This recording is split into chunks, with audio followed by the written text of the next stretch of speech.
all packed. Morning. Mind if I play boo? Hey, you going on a picnic, huh? Boy, that sounds like fun. See you later. Have a good time.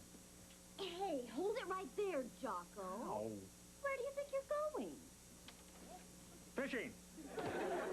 I mean, you promised to take us on a picnic today, remember?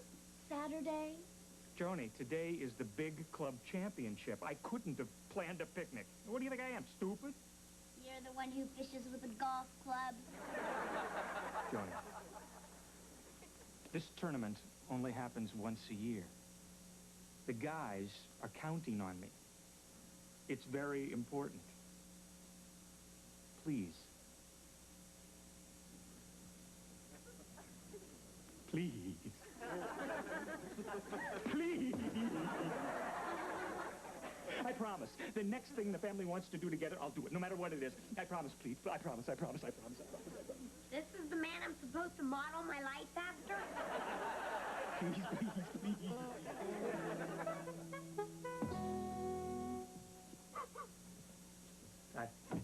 So what do you think, honey?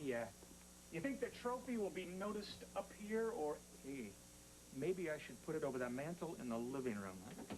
Why don't you just hang it on the front door as a knocker?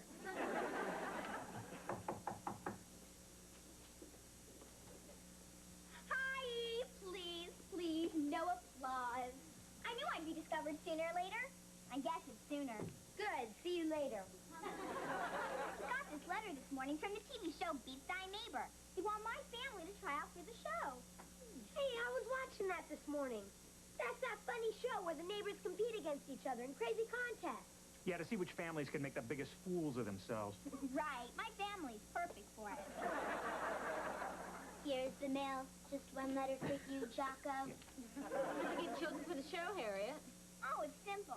At the end of each program, they tell you where to send a postcard if you want to be a contestant. So I sent one in, and they chose us. I bet it'll be fun. Fun? You call one family dressing up like ice cream cones and the other family trying to lick them clean fun? Well, I call it degrading. Family loses all dignity and self-respect. In our case, we've got nothing to lose. Bye. Bye. I don't believe this. Well, what is it? It says here we've been invited to try out for Beat Thy Neighbor. All right. All right, who submitted our name? I didn't do it. I didn't do it. I did it. Vicky, why'd you do it? The man on TV said to send in a postcard, so I did. Well, no way are we going to try out for that show. Dad, you promised. What did I promise? Please, please. I promise. The next time the family wants to do something, I'll do it. Oh, that promise. Well, I thought you meant like taking in a ball game, not swimming in chicken fat. Come on, you guys. Only a complete imbecile would go on Beat Thy Neighbor. Hi! I rest my case. Hello. Hi. Hello. My, you're looking well. For you. Nice trophy. Thank you. Where'd you buy it? You probably heard we are going to be big TV stars, but don't worry, sweetheart, Bubby, we'll still keep in touch with the riffraff. Oh, I wish there was time for Calvin to design some really stunning outfits for our interviews. Calvin. Calvin Klein. We're very close, you know. I was responsible for his huge success in jeans. Oh, really? Oh, yes. Yes, I said to him, I said, Calvin, put the name on the behind, not on the fly. However, since the interview's tomorrow, I suppose we'll just have to buy something, off the rack. We got invited to try out for Beat Thy Neighbor, too. I'm not going to subject my family to all that embarrassment and ridicule. The grand prize is $50,000. Still, if it's done tastefully. All right, we're going to be TV stars. Don't worry, sweetheart, Booby. We'll still keep in touch with the riffraff.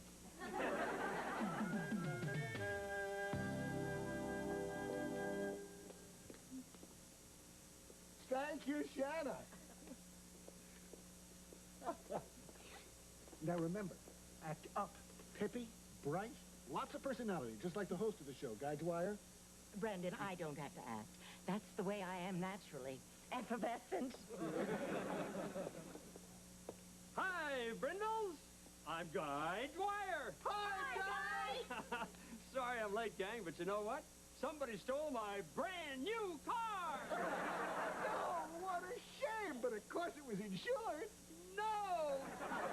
Too bad. You know, I like your sincerity. Yes, I see you're exactly the kind of people I want on my TV show. You're happy? Fun loving? Oh. Want to come on the show to have a good time? Not just there to make the money. Money? You give away money? We had no idea. You wouldn't believe the hard luck stories I get from people pretending to be down and out just to come on my show to make a buck. That's disgusting. Well, I've already picked one of the two families to be on the show, and that's the Gumps. And I would really like that other family to be the Brindle Bunch. However, I still have to interview one more family from your neighborhood, and that's the Lawsons. They're a wonderful family. You can't tell right away because they're so boring. Well, in that case, you stay by your phone because you may get a chance to Be my neighbor!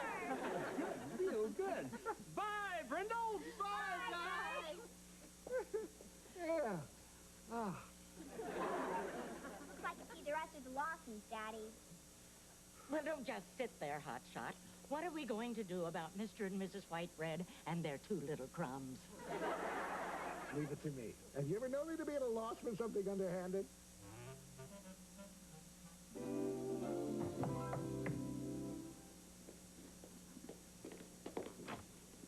Hi, Harriet. Hi, Vicky. We just got back from our interview for the TV show, and it looks like we're going to be on it. When's the interview? At 2 o'clock this afternoon. Well, confidentially, Vicky, I know a way you can get on the show. For sure. How? See, what they're looking for are poor, unfortunate families who are broke and down on their luck. And the sadder the story, the better. Oh, hi, Harriet. Oh, hi, Mr. Lawson. Nice chatting with you, Vicky. Bye. What'd she want? She said they had their interview, and it looks like they're going to be on the TV show. I wonder how those clowns got picked.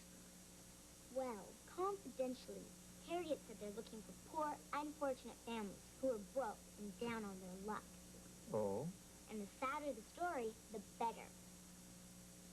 Sadder the better, huh? You know what, Vicky? I got an idea.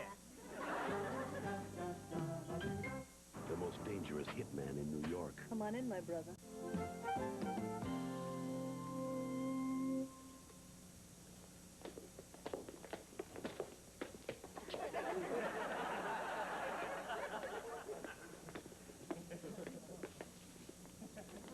Hi, Mr. Dwyer. We're the Lawsons. Oh, hi there. Awesome. Hi, guys. Forgive me for staring. Yeah, well, please sit down. Thank you.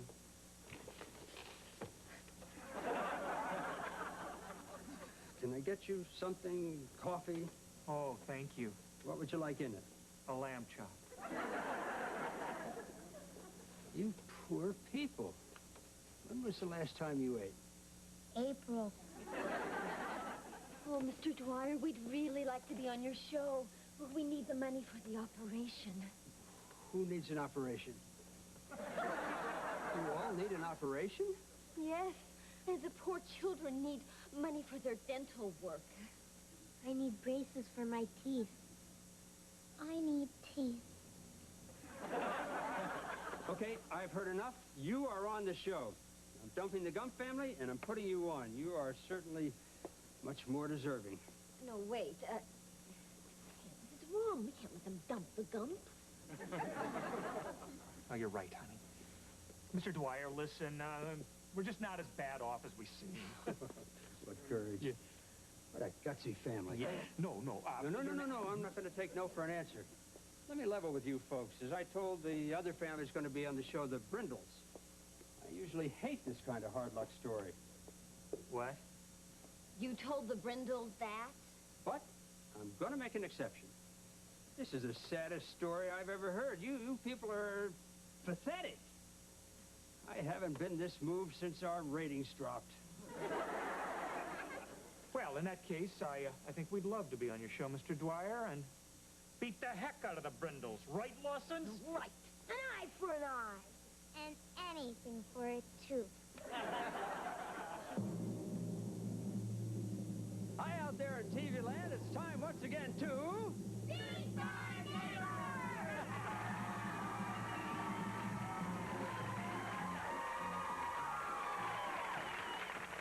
And welcome to the show that brings neighbors together in kooky competition. And competing today are two fun-filled families just ready to wipe each other out. Hi, Brindles. Hi, Guy. Hi, Lawsons. Hi, Guy. Okay, now you all know the rules. We play 3 games, and the The first family that wins 2 games gets the chance to compete for $50,000. That's right, yes. And let's get ready for the big pie plunge. Come on over, families. Now, buried amongst the berries in these delicious fruit pies are poker chips, each worth $20. And all you have to do is eat your way to the chips. I think I've died and gone to heaven. All right. The family to have the most chips after 30 seconds is going to win contest number 1. And because the Lawsons outnumber the Brindles, we're going to ask Vicky to be our official face cleaner for both families. You know what to do, Vicky? I know what to do. Oops. I almost forgot. No hands. What? All right, families. Get ready. Get set. Go. No hands. Okay. Go for those chips. Eat away.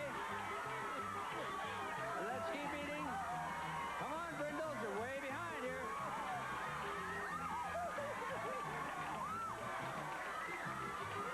Looking for those chips, Brindles. Let's find those chips. All right, there's the buzzer. Hold it. That's it. No more competition. And now, let's see how well the Brindles did. Brindles have 5. Nice going. All right. Yeah. And Lawson's, how'd you do? We have 5, Guy. 5? 6.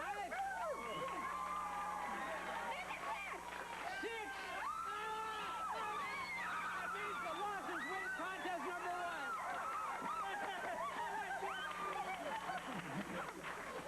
All right, congratulations to both teams. And now, Vicky, let's clean our families up.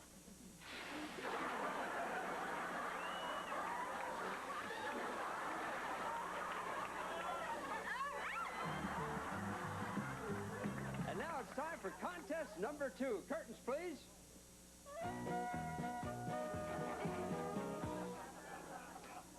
And once again, since the Lawsons have an extra player, we're going to ask Vicky and Jamie to play as one. Come on out, kids.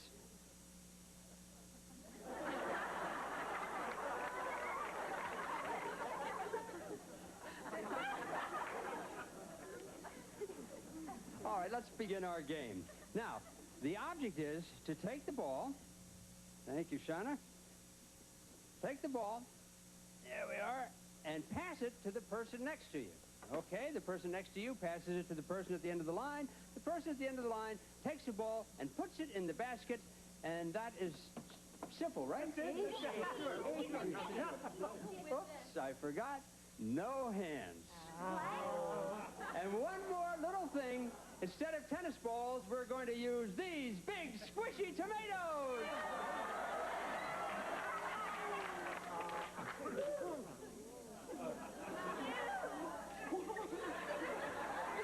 All right. Everybody set to begin. The family with the most tomatoes in the basket wins this round. Ready, get set, go.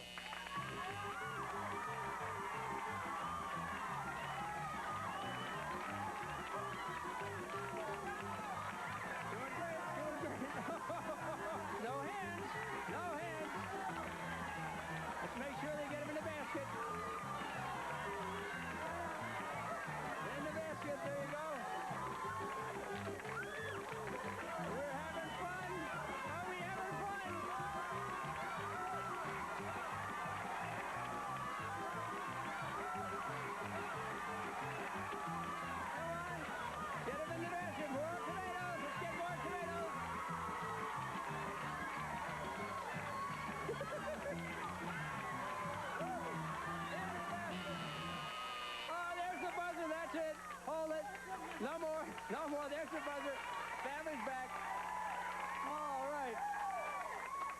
And now, let's check and see how the families did. And it looks like the Brindles have four tomatoes. Good. How'd the losses do, Shannon?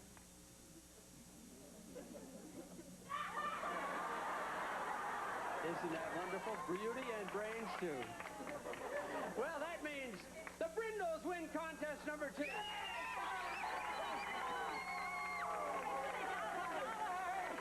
And we'll be back with the deciding game right after this commercial message. Okay, everybody, change clothes for game number 3, please. All right, thank you, and welcome back to the third and deciding contest on Beat Thy Neighbor. Curtains, please.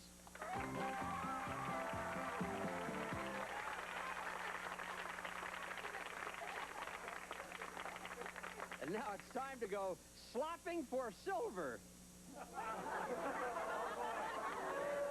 Stashed in this slime are silver tokens, just like this one. And the family that finds the most tokens is going to be our champion and win a fun-filled vacation to Acapulco.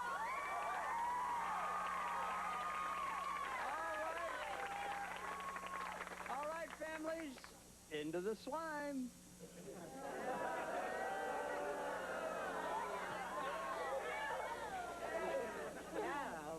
And now, hold on to the shoe. let the game begin. Yep.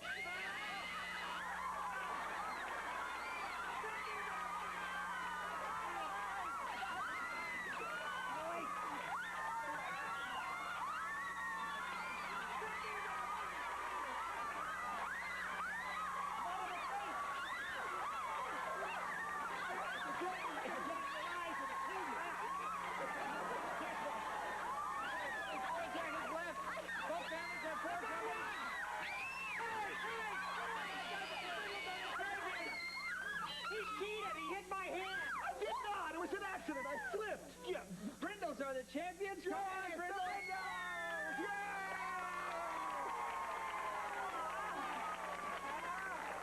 And now, the Brindles have a decision to make. Uh-huh. Do you want to keep your vacation trip to Acapulco? Or give it back for a chance at our $50,000 grand prize? You have 10 seconds to decide.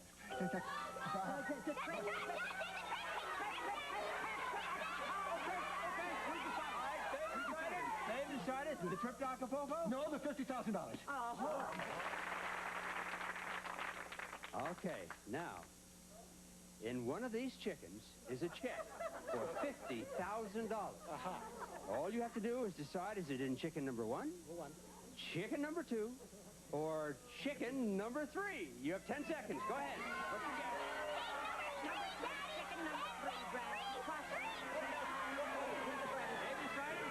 Chicken number 3? No, chicken number 1. Chicken number 1. Okay, good luck. Let's see. Inside chicken number 1 is an egg! That's right, Brindle. Inside chicken number 3 is the check for $50,000.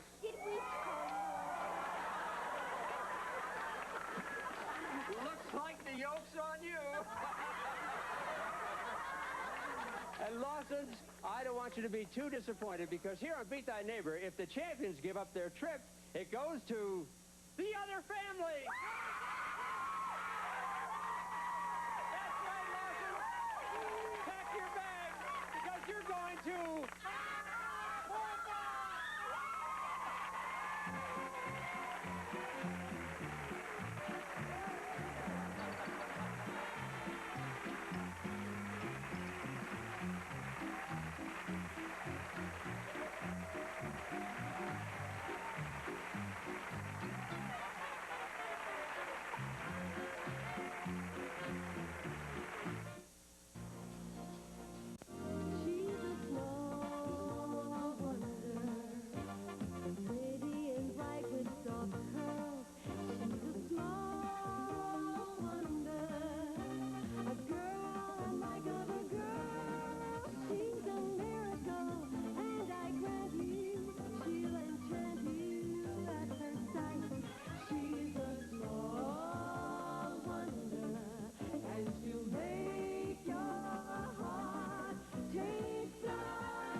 you, she'll enchant you at first sight. She's a small wonder, and she'll make your heart beat like la la la la la la la la la la la la la. She's fantastic, made of plastic, microchips here and there. She's a small wonder, brings love and laughter everywhere.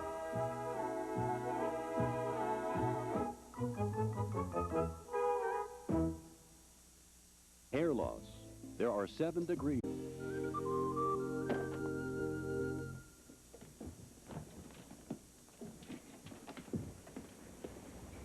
Ted? Hi there.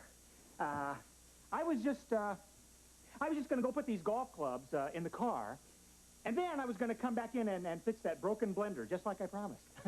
Uh-huh. Hey, honey. You don't think I was trying to sneak off to the golf course, do you? You couldn't sneak off if you wanted to. Oh, I think I could if I really wanted to. Oh, no, you couldn't. Oh, yes, I could. Oh, no, you couldn't.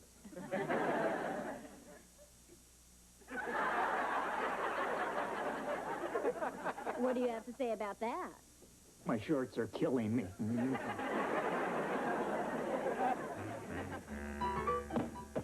You call that a fancy dismount, Gary?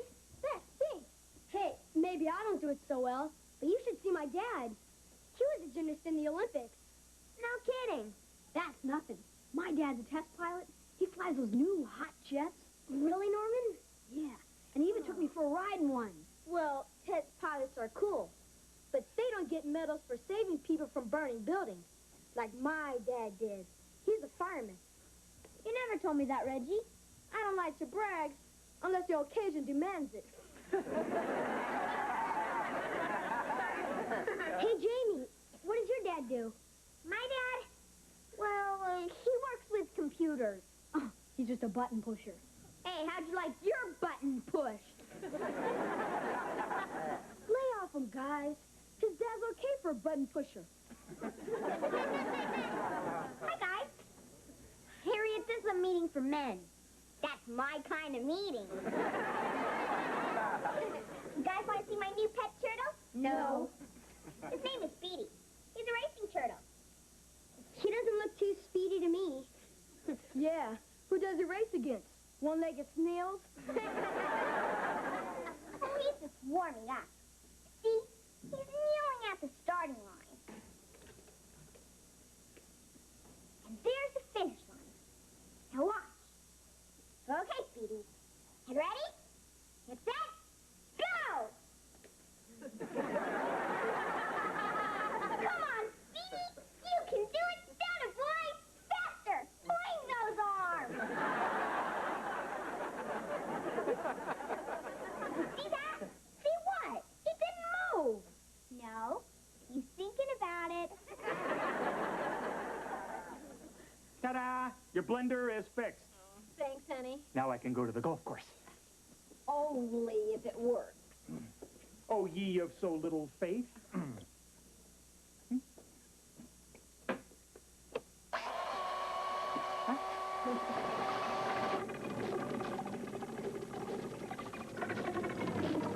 Traitor, you're supposed to work till I get out of the house. I should have taken it to the repair shop in the first place. What for, honey? I mean, I'll take another stab at it. I think you've stabbed it enough. Come on, Vicky, you can help me collect the laundry. Hi, Dad. Hi, Jamie. Dad, have you ever flown in a fighter jet? You kidding, James? I gotta take an air sick bag when I get up in a ladder. By any chance have you ever rescued a person from a burning building? No, but I once rescued a bagel from a burning toaster. Come on, Dad, I'm serious. Didn't you ever want to be more than just a button pusher? A button pusher? What gave you that idea? Well, the guys were bragging about their dads and the exciting jobs they had. When I told them what you did, they said you were just a button pusher. Well, that's just not true, Jamie. I have a very exciting job. Yeah? What do you do that's exciting? exciting.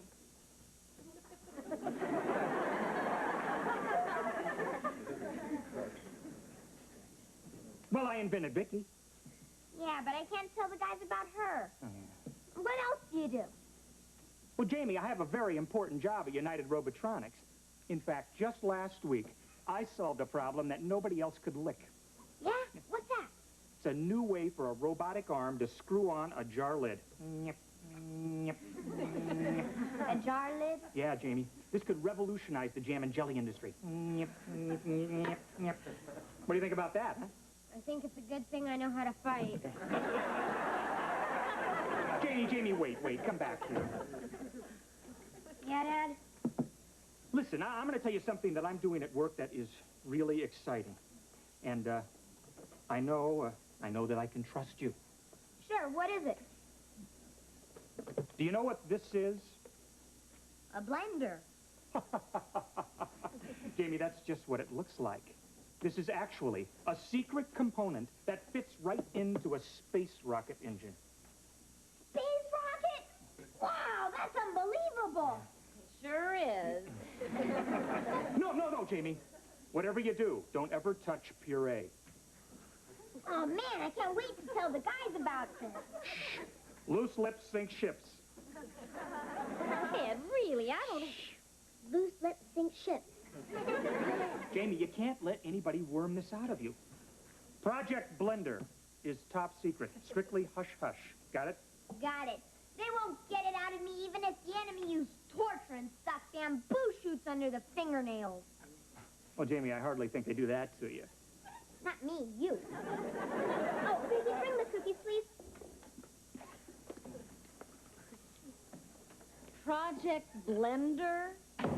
Well, come on, honey. I had to tell him something. I mean, all of his friends were bragging about what exciting jobs their fathers had, and so I, stretched the truth a little bit. Stretched it. You chopped it, sliced it, diced it, and pureed it.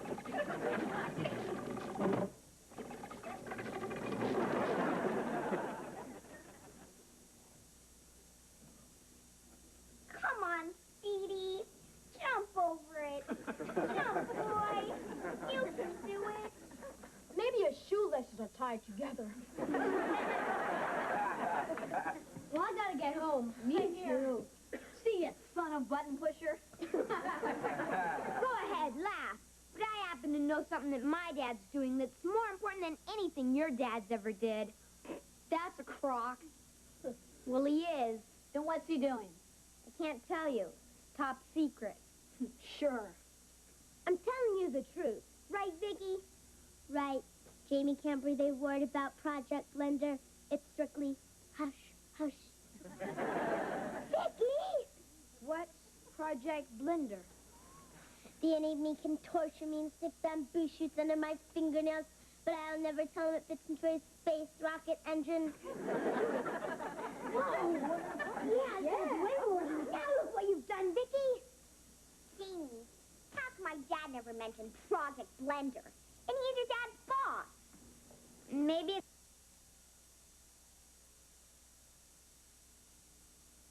I haven't told him because my dad's a blabbermouth.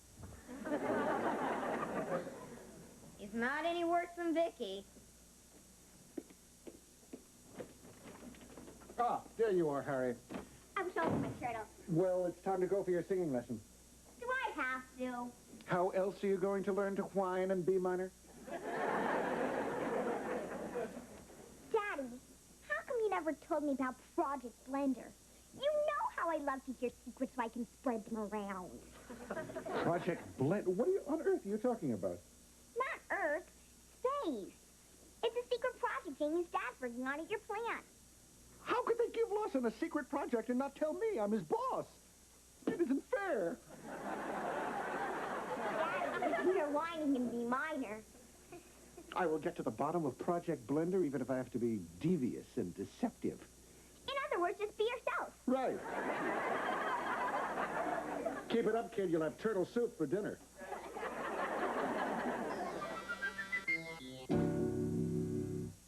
Scientists at Fox Sports Laboratory.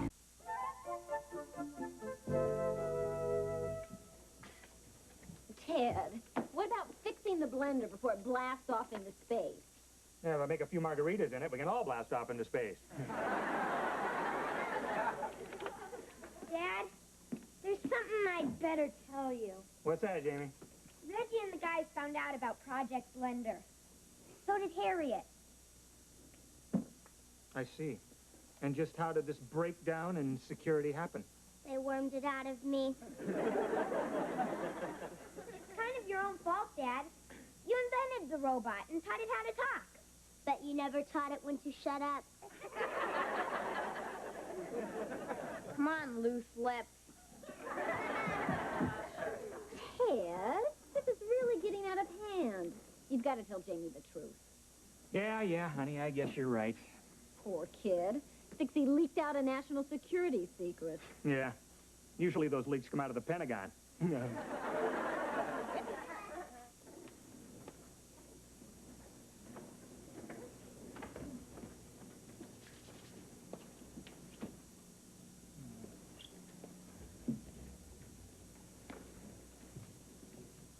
Oh, hi! I was just going to knock when I saw my shoelace was untied. He's Brandon. I've never seen you looking better. What can I do for you? Well, I hope this isn't going to sound too silly. The fact of the matter is, all day long, I've been dying for a milkshake. What, Brandon? If I thought a milkshake could do it, I'd gladly make you one. Right. Well, as I was saying, I'm really desperate for one. Could I borrow your blender? Our blender? Thanks. No, our blender is broken. Oh, I'll fix it. Oh, no. I wouldn't want to take advantage of you. Sure you would. Everybody does. Brandon, no. Wait. All right, I'll level with you. Harriet told you this blender was part of a top-secret space project, right? Right. And I'm your boss. Why wasn't I told about this project? Why? Because it's not true. I knew that. Can you imagine anybody stupid enough to fall for a story like that? Yeah, I can. But, Brandon, you don't have to worry about it. I made the whole thing up. I knew that, too. To tell you the truth, I hate milkshakes. They give me gas. I knew that. Well, I guess I better be going. So long, pal. Yes, so long. Farewell. Adios.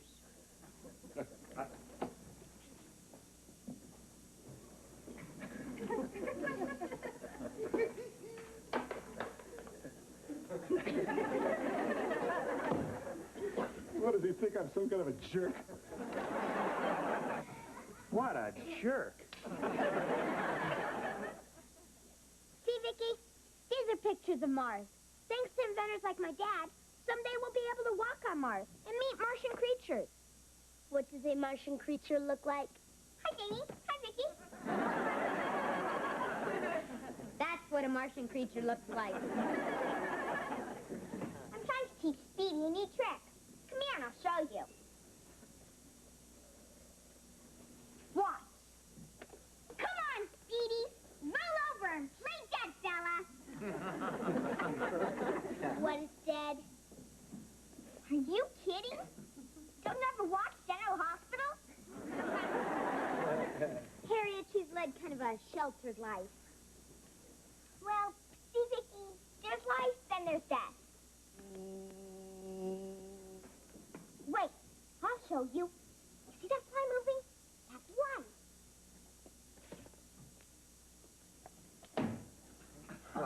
That's death.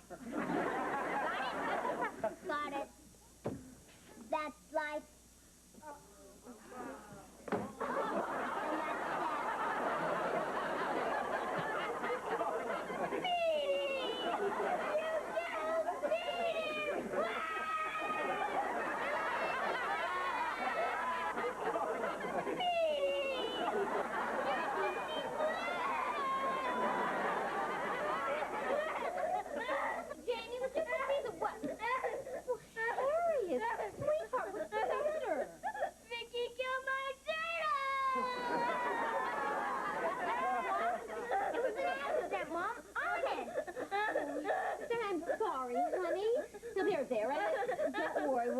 another one. I don't want another turtle. I want Beanie!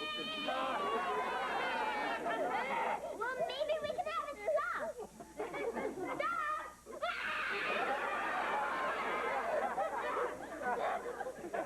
When you stuff the turtle.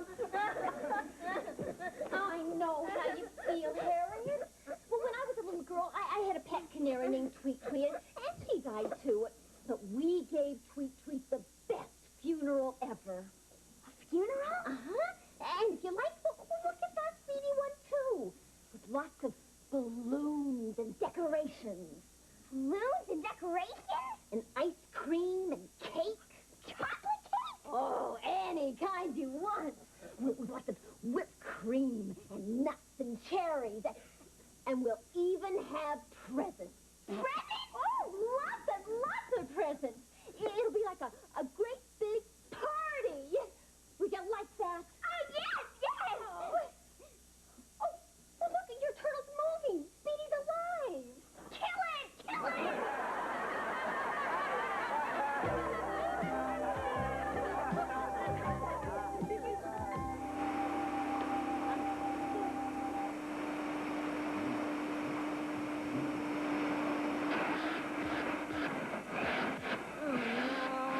Vacuum's conking out. Oh, well, don't worry about it, honey. We'll send it into space with the blender. You talk to Jamie. Oh, no, I'll do that right now. Give me a minute. Come on, Vicki. Why don't we go make dinner? You always say, why don't we make dinner, and I end up making it while you watch. Well, Vicki, you see, robots are supposed to do all the work, so it makes life easier for the human. That's a crock. Come on, Vicki. Looks like every day she's becoming more human, huh, Dad? Yeah. Jamie, can I talk to you for a minute? Sure. What about? Well, it's about Project Blender. What about it? More secrets? No, Jamie. The only thing that blender is ever going to do is, blend. Good thinking. That should really confuse the Russians. No, Jamie, what I mean is, the only way that blender's ever going to go into outer space is if the astronauts want margaritas. I mean, the milkshakes, you know. What do you mean, Dad? What I mean is, I was a little loose with my lips today. I didn't tell you the truth. Why not?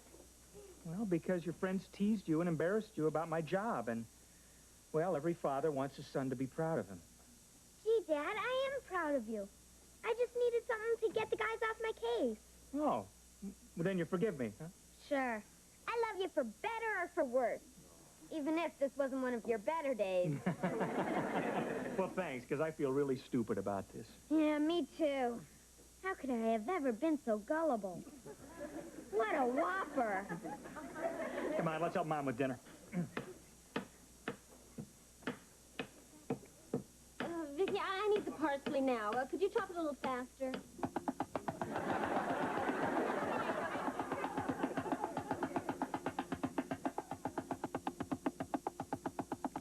Honey, I'll take this vacuum and the blender into the repair shop in the morning. And where is the blender?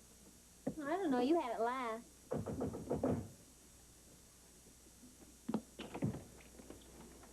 I should have known. Hi.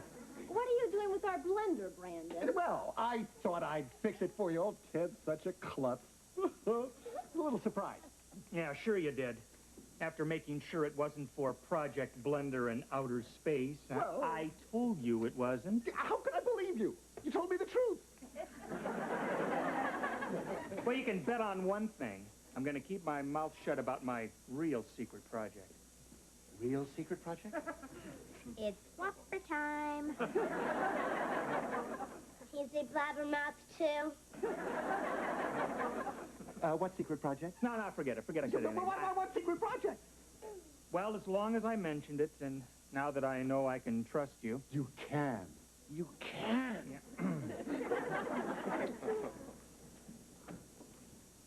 This is it. This is what? Project Clean Sweep. Project Clean Sweep? Would you Looks like an ordinary vacuum cleaner to me. See, that's the beauty of it, Brandon. This baby will be fully operational as soon as I can solve one little problem with the suction motor. Hey, I fixed your blender, right? I bet I can fix this, too. Here we go. Come on, Sean, plug this in. It doesn't work. Come on. Turn it on. What's the problem?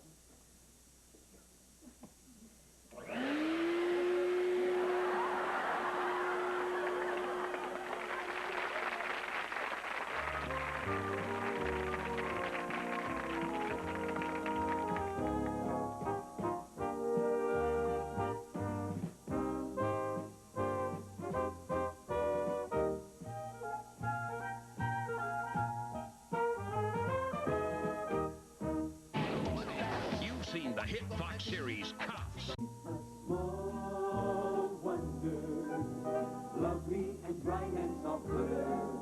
She's a small wonder, a child unlike other girls. She's a miracle.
Hi, James. How's the ball game?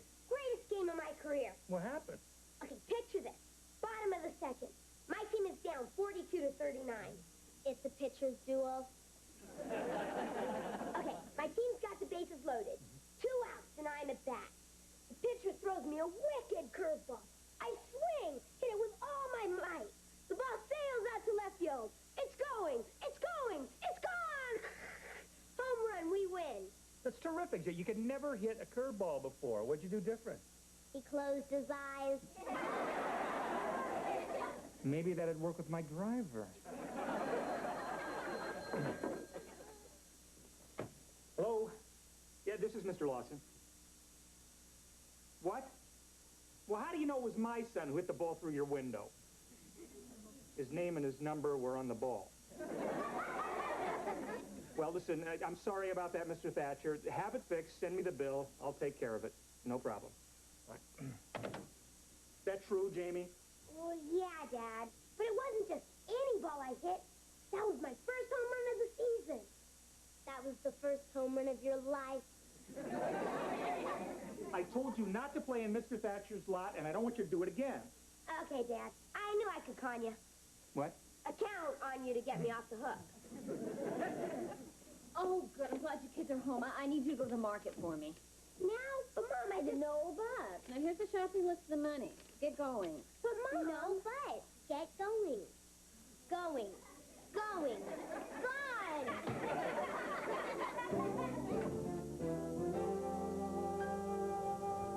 Oh, wow, Vicky, look at all this. Hey, look, someone was playing tic-tac-toe. Come on, let's finish it. I'll be the O's, you be the X's. Okay, your turn.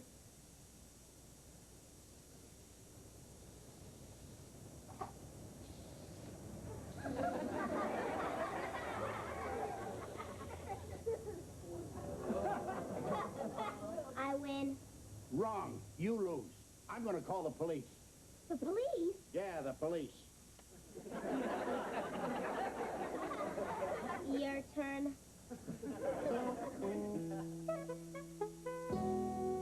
Hi. Hi. Kids back from the market yet? I am really ready for one of your fabulous dinners. Oh, good. We're having Brussels sprouts and liver. If we hurry, we can get the Zippy Burger before it closes. Ted, Brussels sprouts and liver are loaded with iron. So is a 58 Buick.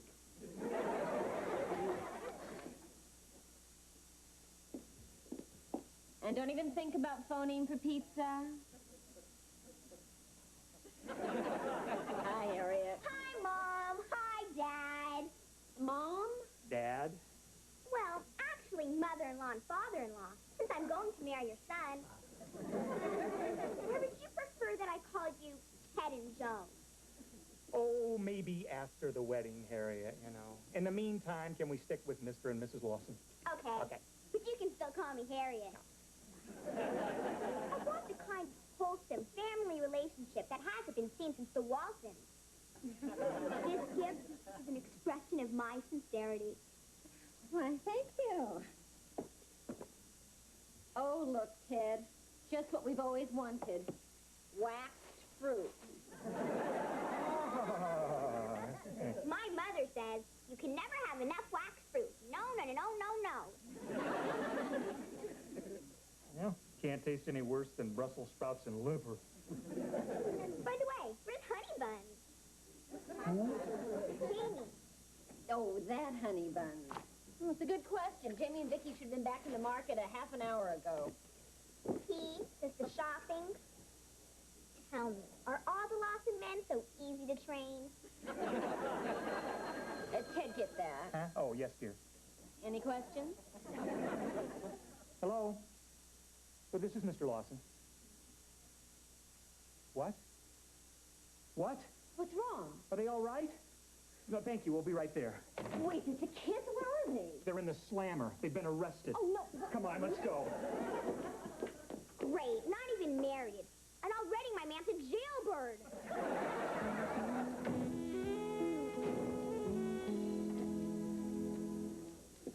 Can't believe that guy actually had us arrested. Are they sending us up the river? Where'd you get that from? On TV. I watched the James Cagney Film Festival.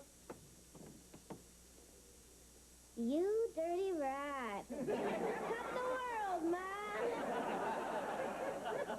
No, they're not sending us up the river. Spray painting's no big deal. Don't sweat it. Besides, Mom and Dad always get us out of jams. Oh, here they are. See, what did I tell you? We're out of here. Are you all right? Sure, Mom, no problem. No problem? You call getting arrested no problem? Don't sweat it. You always get us out of jams. Well, what on earth did you do? We were just swimming around spray painting a building. It's no big deal. Ain't no big deal. You call vandalism, destruction of private property, assaulting me, no big deal? What do you mean assaulting you? She attacked me with a can of spray paint. I've had it with these little punks up to here. You've only had it up to here.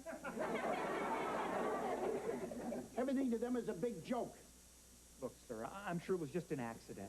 Well, they're not getting away with it this time.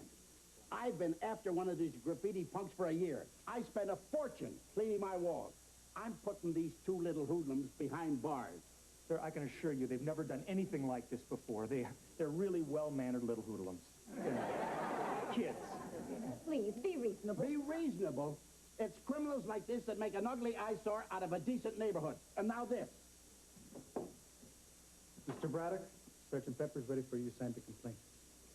It will give me great pleasure. Now we going up the river? Bingo, kid. No way, Vicky. Dad'll fix it. Where do I sign, Sergeant? Right at the bottom, Mr. Braddock. You know, these little spray painting kids really get me mad. I don't blame you. And some of the words they spray, I had to ask my kid what they meant.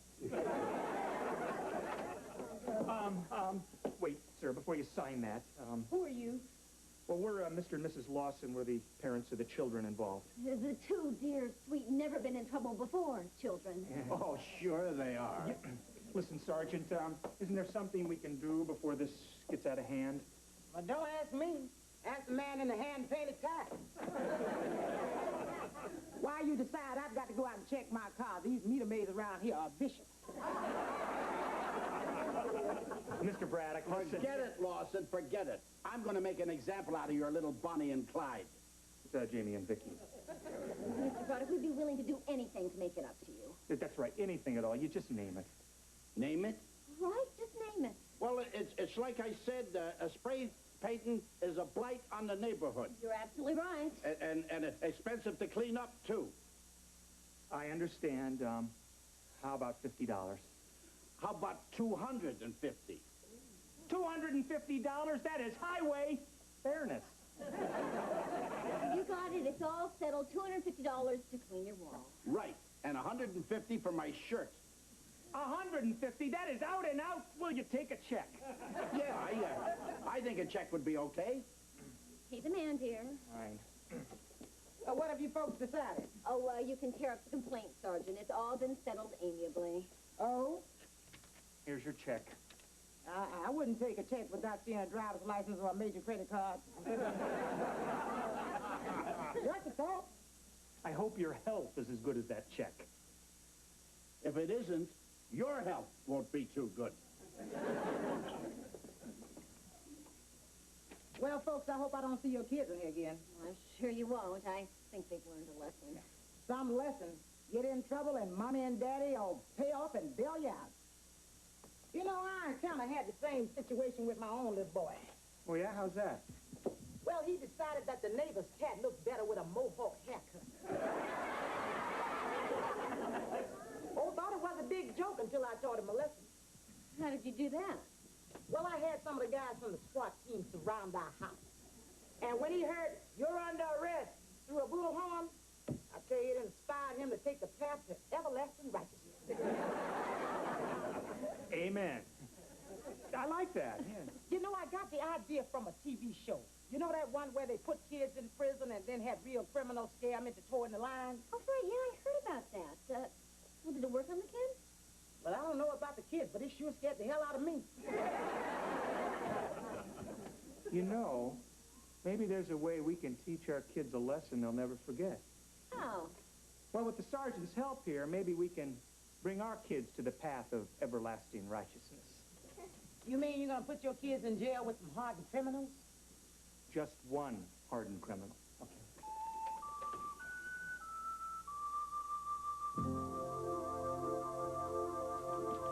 Okay, Lawsons, on your feet. I told you, Vicky, we're out of here. Maybe in 3 to 5. We gotta get your mugshots, fingerprints, and fit you for a striped suit.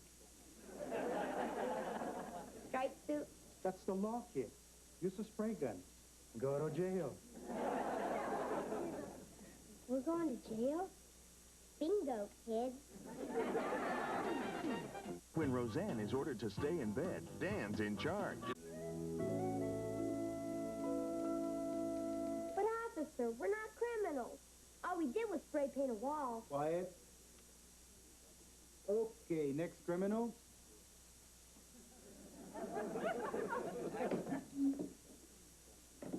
Face forward. Now turn your head.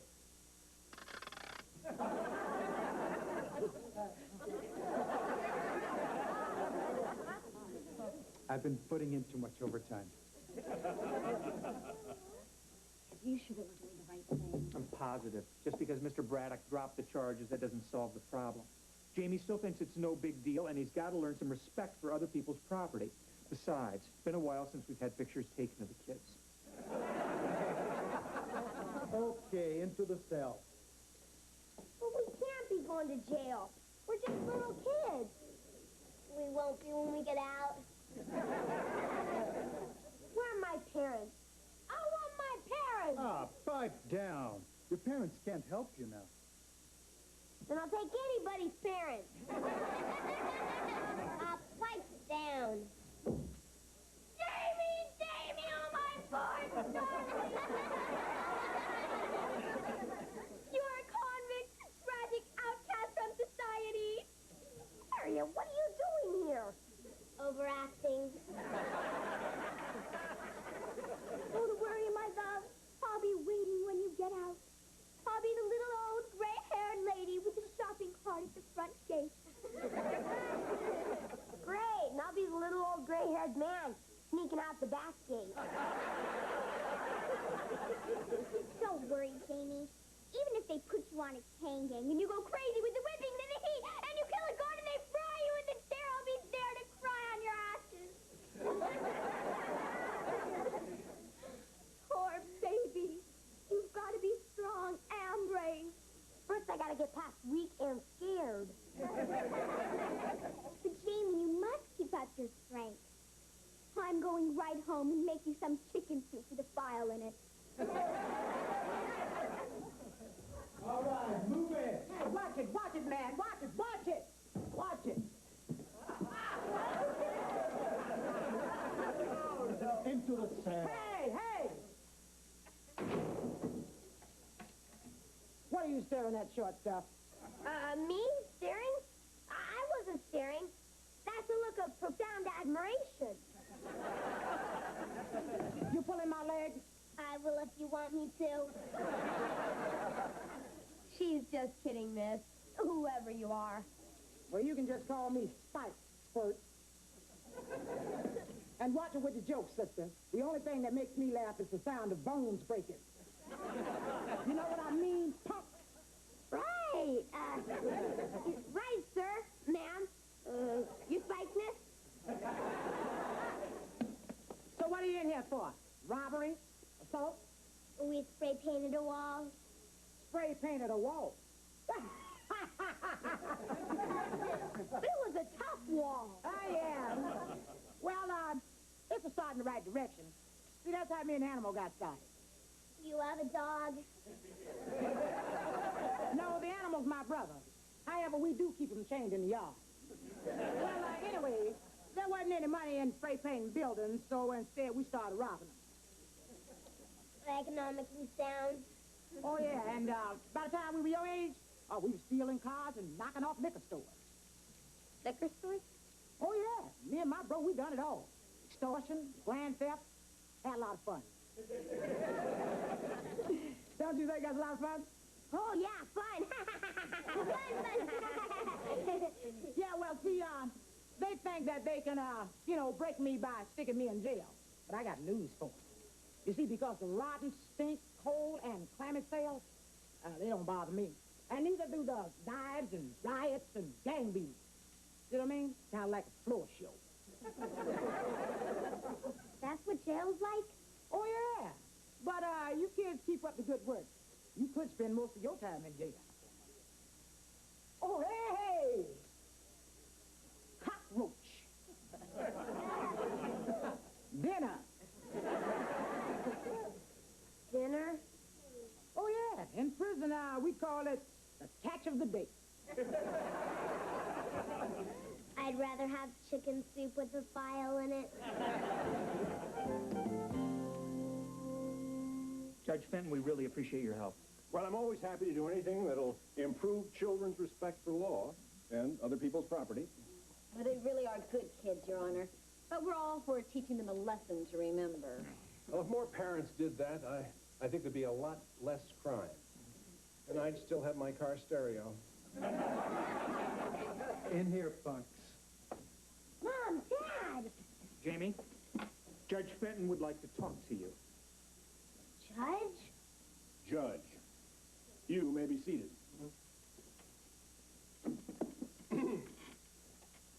Jamie and Victoria Lawson, you are charged with vandalism, assault, and destruction of private property. How do you plead? Like this? Please, please, please don't send me to jail. Please, please, please. Sorry, sir, Your Honor. Young man, you and your sister have committed a crime which has offended society. You may think that spray painting is a joke, but it's quite serious. It could be the beginning of a life of crime. I know that, Your Honor. Honest. And you, young lady, how do you feel about spray painting? Hey, that's how me and my bro got started. Vicky! Started? How do you mean? Well, there wasn't no money in it. So instead of spraying the buildings, we robbed them. You what? Then we stole cars and knocked off liquor stores. Vicky, stop! Well, I'm sure there's an explanation for this. There better be. What is it, Mrs. Lawson? Tell him, Ted. Well, Judge, I'm sure Sergeant Pepper can clear this whole thing. I mean, look at her. Could she have possibly knocked off a liquor store? You bet. Me and my bro done it all. Extortion,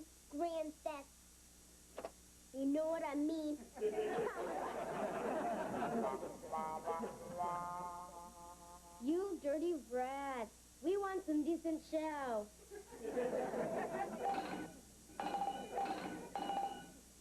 Vicky, knock it off. Thanks to you, they'll be shaving my head before I shave my face. I'd give anything to get on the other side of those bars. No problem. No, Vicky, put them back together. Back together.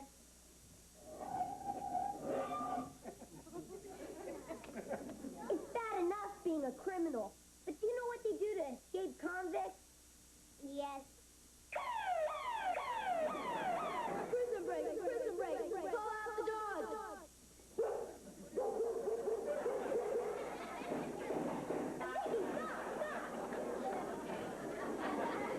So the noise out here. Just a prison break.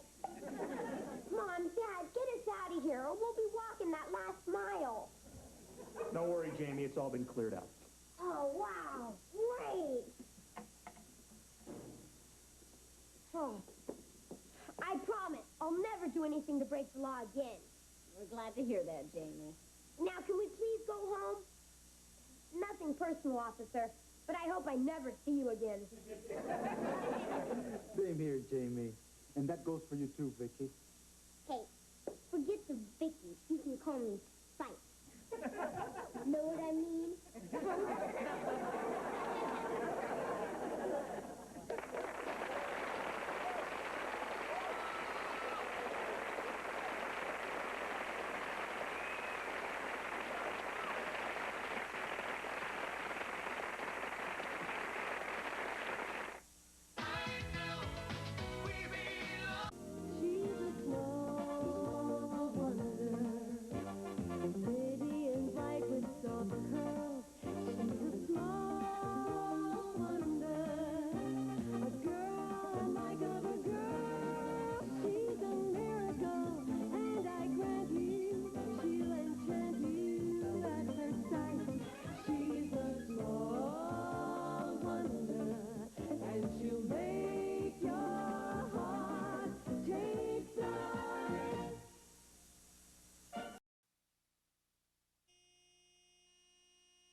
I am trying to help your mother out by making breakfast. Oh, you're straining the lumps out of the oatmeal, huh? Well, don't forget, she makes my lunch, too. Jamie, I only have 2 hands. Ow! Ow! Make that 1 hand. Oh. Jamie, why don't you eat at the school cafeteria today, all right? Cafeteria food? Well, if you feel that way, why don't you make it yourself? All the stuff is right there. You're right, Dad. When Mom works as my substitute teacher in school, we should all pitch in and help out. Vicky, make my lunch. Make your lunch. On the double, please. On the double, please.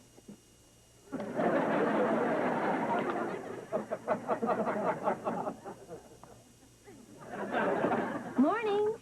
Oh, hi, hon. Oh, thanks for doing this, honey. It's sure a big help when I'm working. Hey, it's no problem. Yeah, and tonight I'm even going to make dinner, honey. We're going to have goulash a la Ted. I hope it clogs your microchips. Well, have you thought of a story yet for the journalism contest, Jamie? No, but I'd sure like to win and become a reporter on the school newspaper. Well, Jamie, you see, the trick is to write a story that is so interesting that it'll make people sit up and take notice. How's this for a headline? Boy reveals secret of robot system. Yeah, I got another headline for you. Father reveals secret of microwaving son. Enough, honey? You want some more? One lump or two? Fine.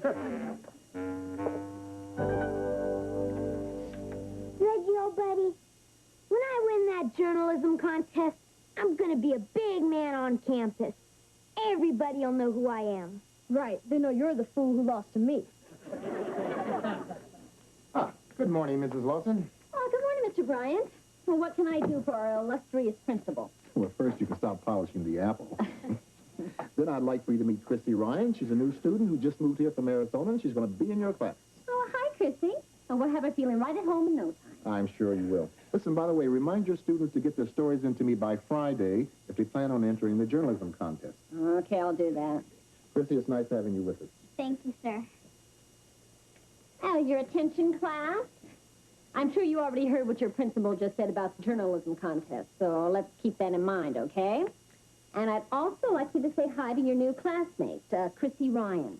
Hi. Well, who would like to show Chrissy where we are in the history book? Thank you, fellas. Vicky, why don't you show Chrissy where we are? Hi. Hi. Hi, I'm Jamie, her brother. And this is Reggie. I'm not her brother. I'm just a brother. Hi.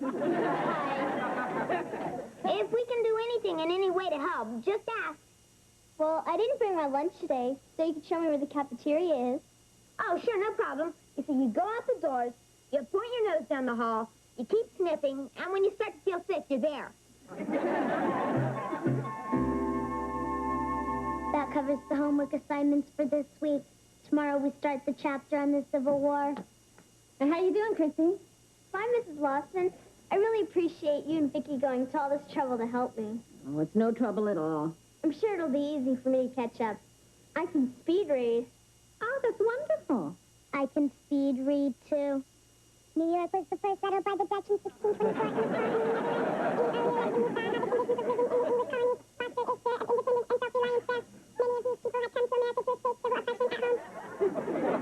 Oh, Vicky's such a little clown.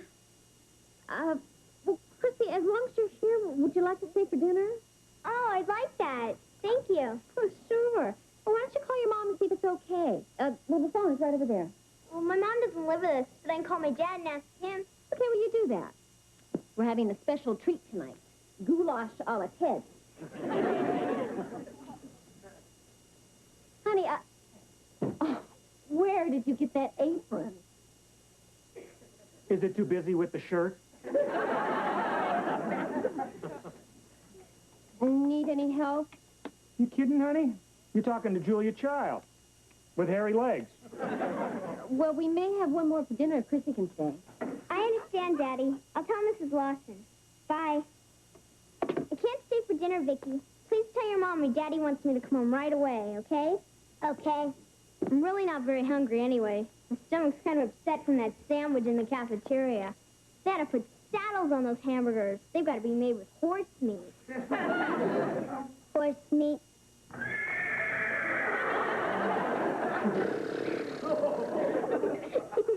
You're funny. Bye. Bye. Hi. Hi. Hey, guys, how's it going, huh? Terrible. Neither one of us has a chance to win the journalism contest at this rate. Why not? We can't find any good stories. Yeah. The best I could come up with is Bobby Herbeck got his first pimple. I couldn't even say where. Well, hang in there, guys. Why don't you guys team up, you know, like Woodward and Bernstein? You know, and then just go after one good story, right? Who's Woodward and Bernstein? Well, I guess you're too young to remember, but a few years back, there were a couple of reporters that uncovered this big scandal in Washington about Watergate and President Nixon. You're kidding. Norm Nixon, the basketball player, was president? No, Reggie, you know she means the other Nixon. But he dribbled just as much, didn't he? Well, how'd they get the story? From a secret source who gave them all the information. They never said who it was. You see, Jamie, a good reporter always protects his source's identity. They just gave him a secret code name. Deep Throat. Hey, that's a great idea, Reggie. You want to team up? I'll be Woodward. Okay, so I'm not sure I'm right for Bernstein. Hey, Reg, you want to stay for dinner? Sure, thanks. Great, I'm cooking. I just remembered my mom needs me. Boy, you really know how to kick a guy in the shins, don't you, Reg? Yeah. Yeah. Smell it.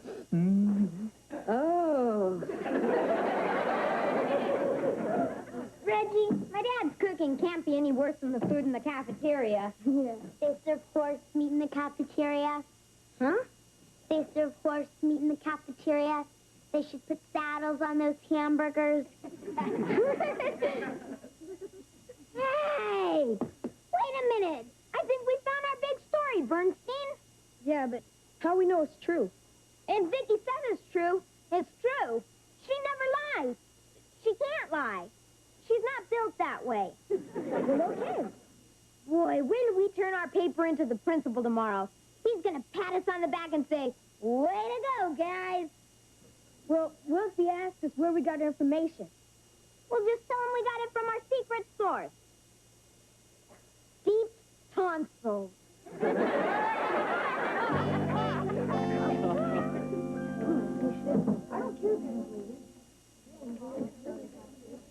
Ms. Lawson, I'd like to talk to your class for a moment, if I may, please. Certainly, Mr. Bryant. Class, your principal would like to have a word with you. Class? Knock it off! That's better. They're all yours, Mr. Bryant. Thank you. I just read this entry into the journalism contest that was written by Jamie Woodward Lawson and Reggie Bernstein Williams. And according to your report, gentlemen, you say that horse meat is being served in the school cafeteria. No, that's a very serious accusation. Now, I want to know where you got your information from. Mr. Bryant, sir, all I can say is that my partner and I got our information from deep tonsils. Deep tonsils? Yes, sir. You see, a good reporter never reveals the name of his source. Right, Bernstein? Right, Woodward. I see. Well, let me put it to you this way. If you don't tell me who gave you that story, the both of you will be washing dishes in the cafeteria for a month. She's deep tonsils. Reggie! Well, I'm too young to have dishpan hands. Vicky, why would you say such a thing? I said such a thing because Chrissy said such a thing to me. Well, Chrissy, why did you say a thing like that? Mrs. Lawson, it was just a joke. You know, because the hamburger was so tough.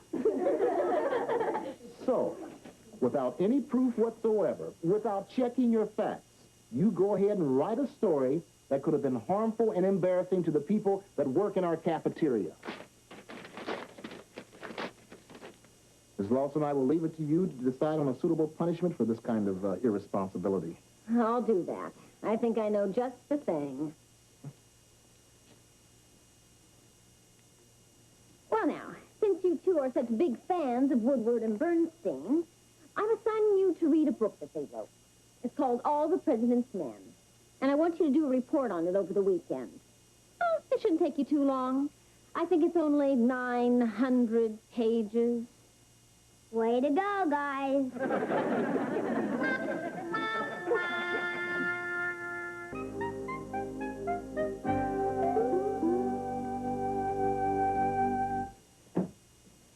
What's that? Well, Mr. Thoughtful just thought he'd do the laundry, huh? Doesn't it look great? I even threw in one of Vicky's sweaters. Hey, you don't have to thank me, hon. I won't. Before you shrank it, that was my sweater. And it was white. Sorry, hon. Guess I better wait till she cools off before I Tell her about her pants. Hi.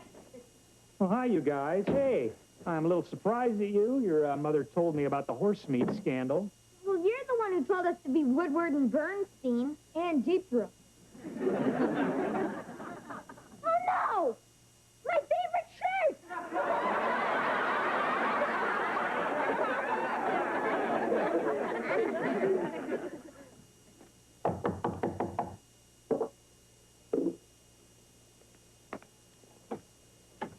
Hi. I feel terrible about getting Jamie in trouble at school today. I just came by to apologize. Is he here? He will be soon. I'm fixing me a snack. Milk, any peanut butter and sardine sandwich. Yuck. I'd rather have horse meat. Come on in.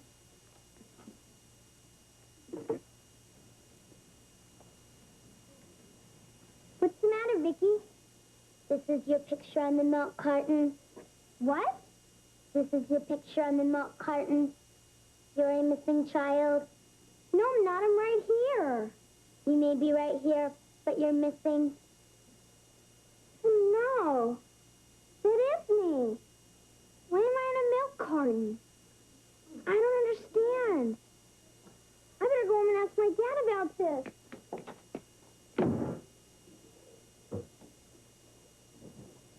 Man, we really goofed. Instead of being heroes at school, we're a couple of ding-dongs. Yeah. The only way we can get our self-respect back is to come up with a really big story that we can prove is true. Yeah, but where are we going to get it? That thing with Chrissy today made us look like we couldn't find a good story if it was right under our nose. Chrissy just came to apologize, but she left and went home. Why didn't she wait? She saw her picture on that milk carton. Huh? She's a missing child. Wow! That is Chrissy. Yeah. I think we found our big story, Bernstein. I mean, if this doesn't win the journalism contest, nothing will. Let's go write it up. And we know it's true because we got the proof right here on the milk carton. Man, you know what this is going to make us? A couple of ding-dongs.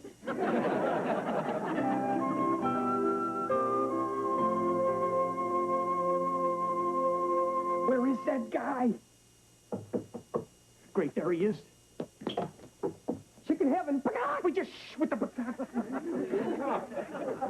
You got your wings, your legs, your thighs, your breasts. You're through in a couple of lips. Thanks a lot. Here, Vicky, take the chicken out, put it on a platter. Yeah. Probably wondering why I'm whispering. You want the wife to think you cooked the chicken. All the guys do that. Lots of rock. Oh, listen, help me get rid of the evidence, will you? Sure. Oh, thanks a lot. We got this and, yeah, this. Thanks a lot. What do I owe you? $20. $20! Says $15. What's the other $5 for? Blackmail. Gotcha, Bagak. Thanks a lot. Oh, by the way, the apron, too busy with the shirt. Dinner ready, Julia? Yeah. Oh, super good. It's chicken a la Ted. Why are you whispering? He wants his wife to think he cooked chicken. Ted? All the guys do it. Ted, really? I mean, do you really think that I wouldn't have known? I mean, that takeout chicken is so tasteless and soggy and greasy. Your cooking isn't that good. Mom, Dad, wait till you hear this. Reggie and I found the story that's going to win us that journalism contest. Oh, great. What's the story? It's all about Chrissy, that new girl in class. We found out she's a missing child. A missing child? That's right. I think I smell horse meat. No, Dad, honest. This time we can prove it. See? Look. There she is. Carlos Ramirez, age 3.5. Who?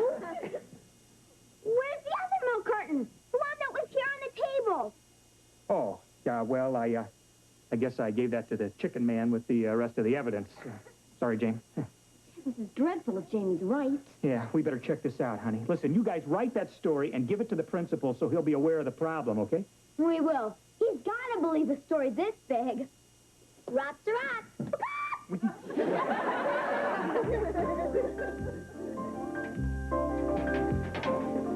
Hey, Reggie. Did you give our story to Mr. Bryant? I left it on his desk. I hope he believes us this time. If he doesn't, how are we going to prove it to him without the milk carton? Hey, our proof sits right in front of me. Chrissy herself. Hey, I thought of that too. Oh, yeah? Then why didn't you say so? Well, I want to give you a chance to look smart for a change. Hey, where's Chrissy? Don't worry about it. The bell hasn't even rung yet. Now we can worry. If Chrissy doesn't show up, we're up the creek. Mrs. Lawson, I'd like to see Reggie and Jamie, if I may. Well, of course, Mr. Bryant. Is something wrong? We'll soon find out. Reggie and Jamie, would you step out in the hallway, please? You're up the creek. Everyone, read chapter 6, please. Now, once again, gentlemen, you've written a very serious story here. I hope you have some proof. Mr. Bryant, I know what that story's about, and my husband and I believe the boys this time. Well, I can understand that, but I still need some proof before I can accept it. Excuse me. Dad! Honey, what are you doing here? Well, I thought the boys might need me. I have some important information about their story. I called that telephone number listed on the milk carton, and they informed me that Chrissy Ryan was abducted by her father after a child custody battle. Oh, no. See, Mr. Bryant? There's our proof. And apparently her mother has been going out of her mind to try to find her.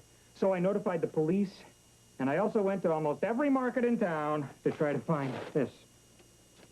That's Chrissy Ryan, all right. It sure is. Way to go, Mr. Lawson. You've got it here. Hey, my dad's got it all over. I'm worried. Chrissy wasn't in class this morning. Well, I'm not surprised, honey. The police went to her house and found it vacant. So apparently her father is panicked, and they're on the move again.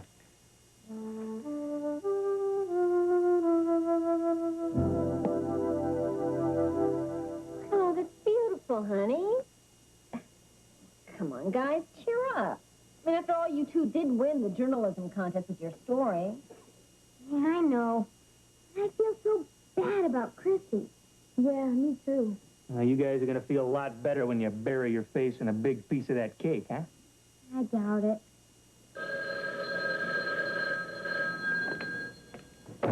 Hello? Hey, this is Ted Lawson. Yes? That's great news. Thank you very much for calling. Terrific news, everyone. The police found Chrissy and her father, and she's going to be reunited with Mom. Oh, that's wonderful. You feel better, guys? Yeah.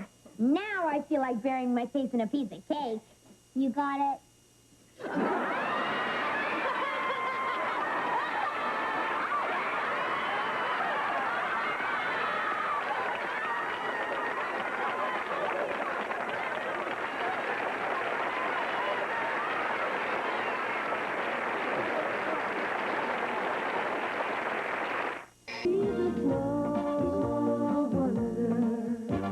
Baby and bright with soft curls. She's a small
cheese scavenging. Jamie, Vicky, hurry up. Dad's home. Come on, come on, come on. Hey, get outside. Hi, I'm home. Joan? Jamie? Becky? Anybody? Surprise! Oh, no. Oh, I forgot our anniversary, honey. I am so sorry, but I've been so busy at Dad, work. it's not our anniversary. I knew that. Today is your birthday. No, it couldn't be. I just had a birthday. That was a year ago, honey. No. Gee, a year went by that fast? Here's your present, Dad. Thanks, Jamie. Vigortol tablets. The medicine that wakes up tired blood. I don't have tired blood. Oh, at your age, your blood falls asleep before you do. Here's my gift. Thanks, Vicky.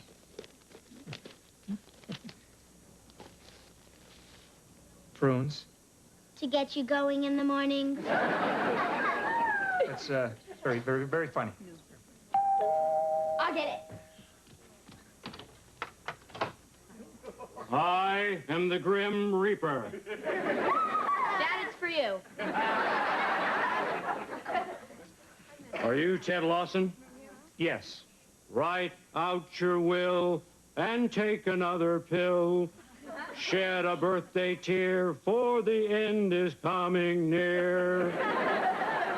Happy birthday from your lovely wife, Joan.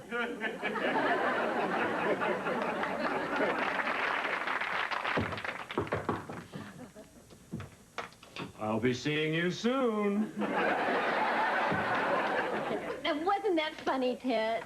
It's a regular riot. I could die laughing.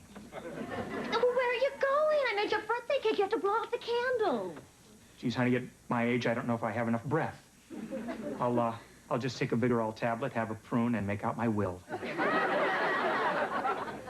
Boy, he didn't laugh at any of our jokes. Our old man thinks he's an old man. It seemed like a good idea at the time. It was, Mom. And that singing telegram gave me a great idea. I'm going to start my own singing telegram business and make a fortune. And Vicky, you can help me with it. We'll get going in the morning. Get going in the morning? In that case, you'll need these prunes.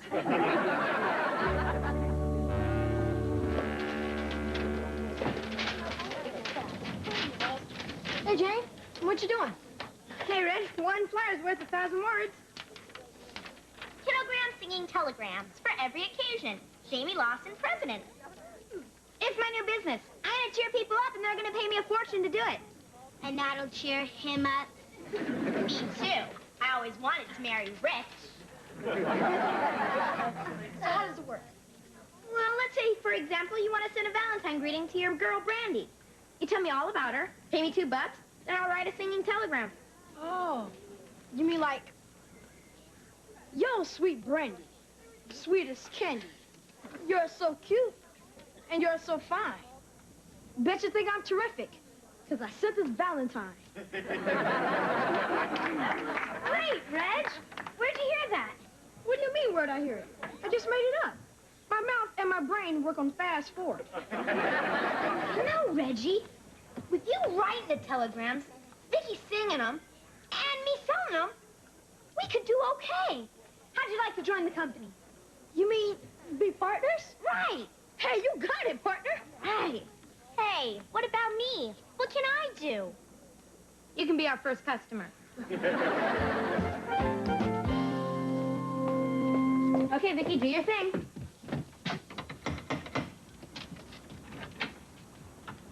Are you Arnie Harris? Yeah, so? Arnie, this one's for you. We've gone steady 3 whole days. Arnie, Arnie, I love you in many ways. Arnie, you're my guy. 3 whole days have passed. They said it wouldn't last. Just to prove that they were wrong, I sent this $2 song. Love from Peggy. That was great. If you ever want to send Peggy a singing telegram, here's our flyer. Thanks. How many more telegrams to deliver, Vicky? 3, 1 happy birthday, Gwen. 1 hope your rash clears up, Maureen. And 1 mazel tov on your bar mitzvah, David. Ted,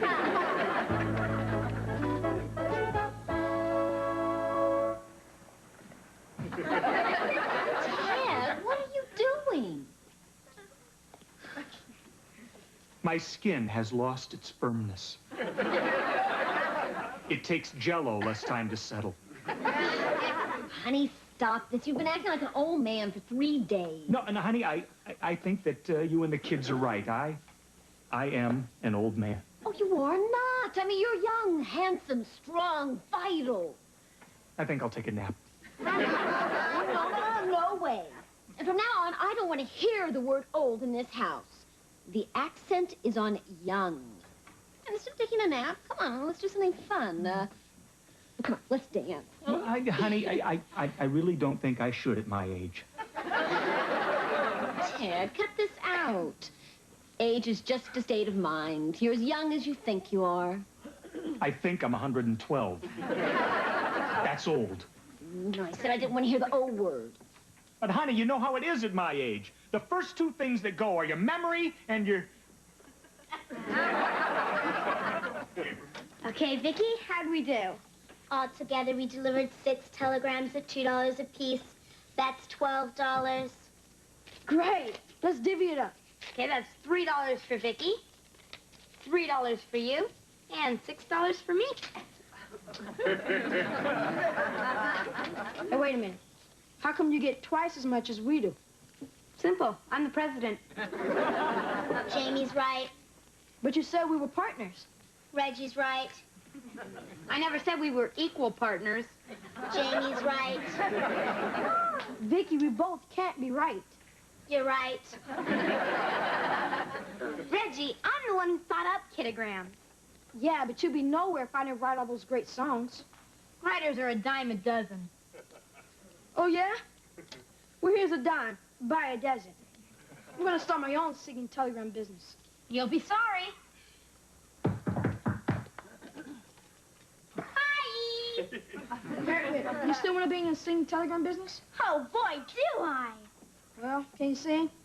Can I sing? I've been working on the railroad! Can you dance? Can I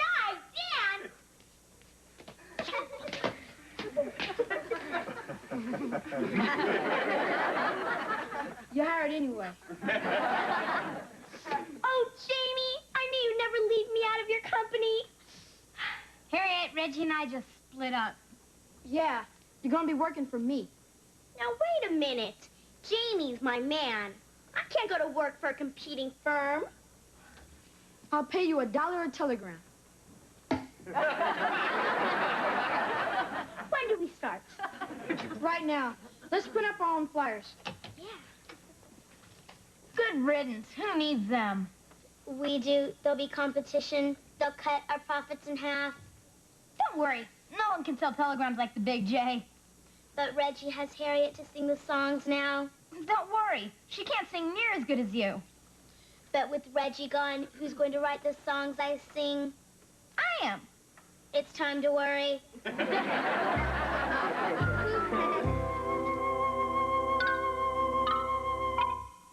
Small Wonder will return after these messages. From the best-selling author of Jurassic Park. Okay, Vicky, whatever we make with our singing telegram business today is ours. We don't have to split it with Reggie. The office is open. Hey, you the guy with the singing telegrams? Can't you read? Of course I can read. What kind of question is that?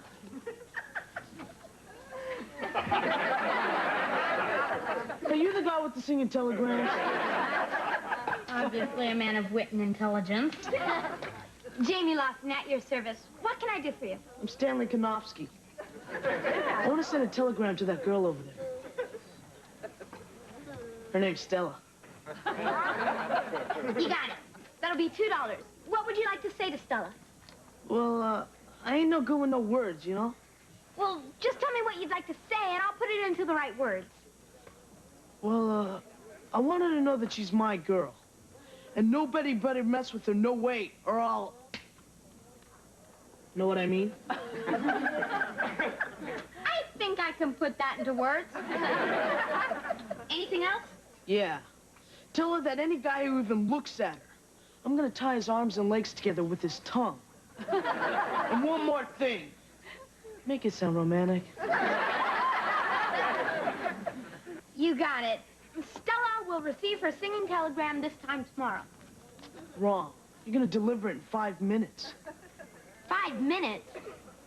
I can't deliver an original singing telegram in 5 minutes. How'd you like me to rip your nose off and stick it in your left ear? 5 minutes it is. Okay, Vicky. Put this to music and sing it to Stella. Sing it to Stella. Stella. Yes? This one's for you. Stella, Stella, tell me you love me, do. I'm so crazy, I could break arms for you. If some guy should mess with you, dear, I'd hang him by his shoes, dear. He won't look neat, he'll be dead meat. That's how much I love you, Stella. This telegram was sent to you from Stanley Konofsky. Hey, Stella, I bet you didn't think I could be so romantic. You call that romantic? You don't own me. I'll go out with anyone I want to, and that doesn't include you. You big ape.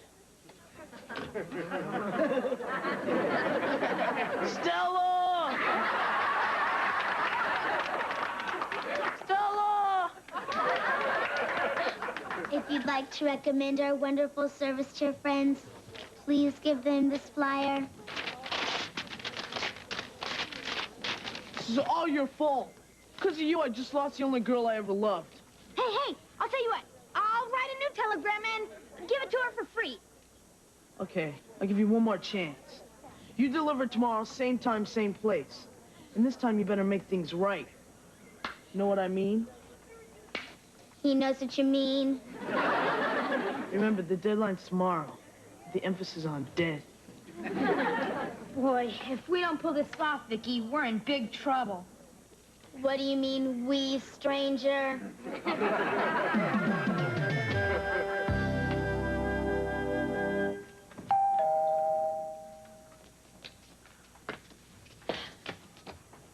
Cowabunga! Hey! Are you all right? Ooh, gnarly wipeout, dude. What do you think you're doing? Hanging 10, man. Why are you dressed like a future-tip and beach blanket bingo? Just taking your advice, my little surf bunny. I am acting young, feeling young, and looking young. You're no longer married to an old man. You're married to the big kahuna. You're acting more like the big baboona. Hey, dude, cool off. Mellow down. Lay back. Chill out. And a dozen other groovy sayings that I haven't learned yet. Now, look. Come on, don't fidget, gidget. Slip into a two-piece, grab your board, and let's shoot the curl. Shoot the curl? No, the curl. Say it. Curl. That's wonderful. Okay. You want young? You got young. Stella, Stella, hair of yellow. Have a bite of my marshmallow. What do you think, Vicky? I think you should call Reggie and beg him to write the telegram for you. Over my dead body. That's a definite possibility. I won't ask that traitor for anything.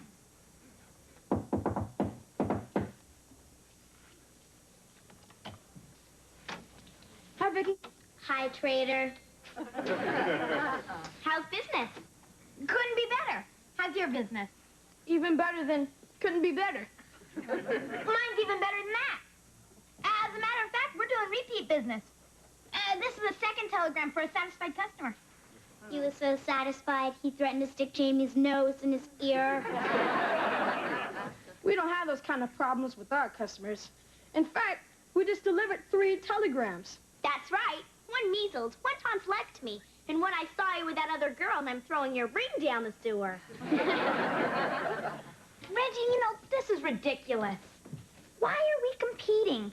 We did better as a team. Would you join my company again? You mean you really take me back? Do we have a deal? Not a chance. Wait, please? Stanley Konofsky's gonna turn me into a hockey puck. I'll give you anything you want. Just name it. Okay. I want an equal partnership and 50% of the profits. Anything but that. Harriet, let's get out of here. Yeah. Okay, you got it. And what about me? Oh, yeah. Harriet joins the company, too. Do I have a choice? Yes, you could miss Stanley's deadline with the emphasis on dead.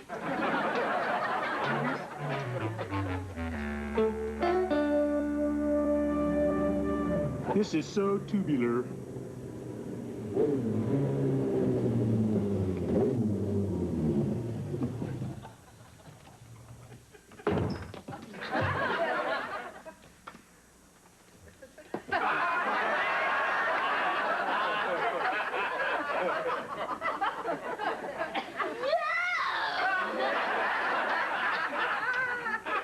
Joan? That's my old name.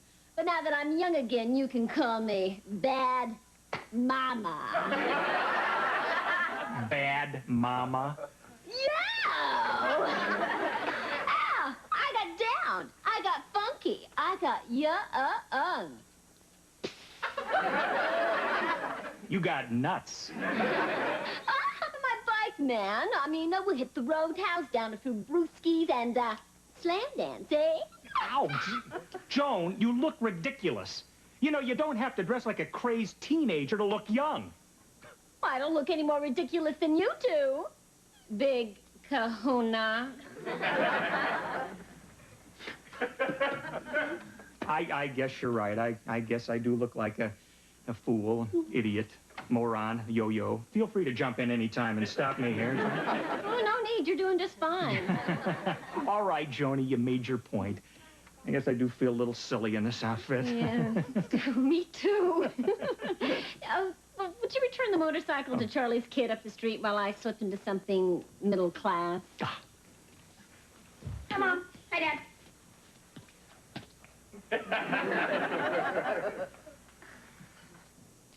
Mom? Dad? It's a long story, Jamie. I don't think I want to hear it. Hey, you guys are late. Don't worry. Everything's taken care of, right? It's better patch things up between me and Stella, or I'll be sending a telegram to your next of kin. Hey, don't worry. It can't miss. Stella? Yeah? This one's for you. Vicky? Harriet, you're on.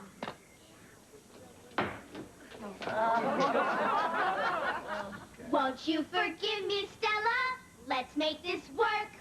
I'm asking you to stay. I want to be your fella. I'm such a jerk. Please don't send me away. I'll give you the ring you wanted and flowers too.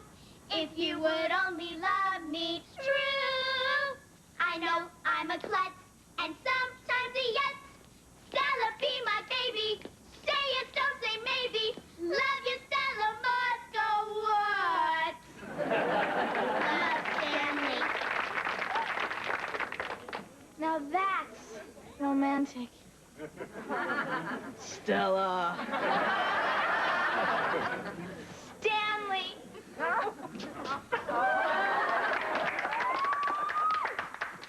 All right! We did it! Are we great or what? What about us? Yeah, we're not exactly chopped liver. Hey, singers are a dime a dozen. Yeah. Oh, really? Well, who needs you? Vicky and I are going to start our own singing telegram business. Starting your own business? That's funny. Yeah. Really? Well, this one's for you. Hit it, Vicky. Oh, we're gonna dance, we're gonna sing. Our profits will be nice. The kids won't pay you bucks, cause we'll undercut your price. Reg and Jamie, your business, cause we've got looks and we've got brains and we've got sex appeal.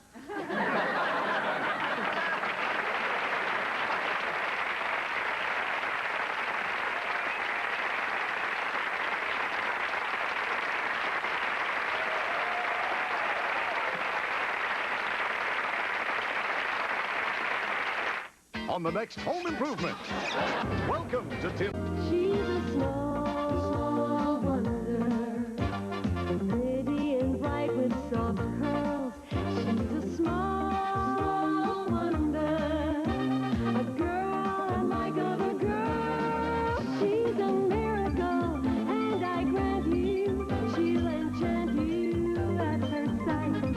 She's a small wonder, and she'll make your heart take flight.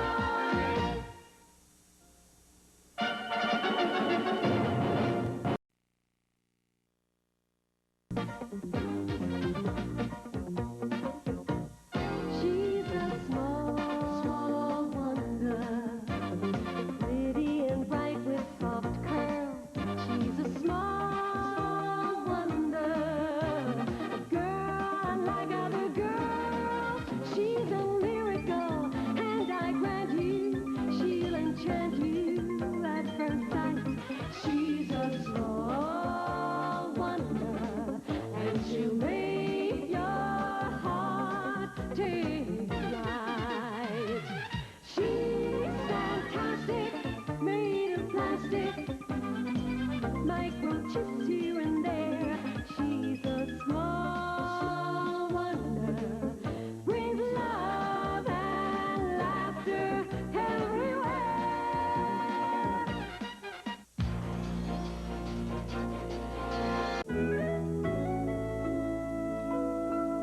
Watch this, Vicky.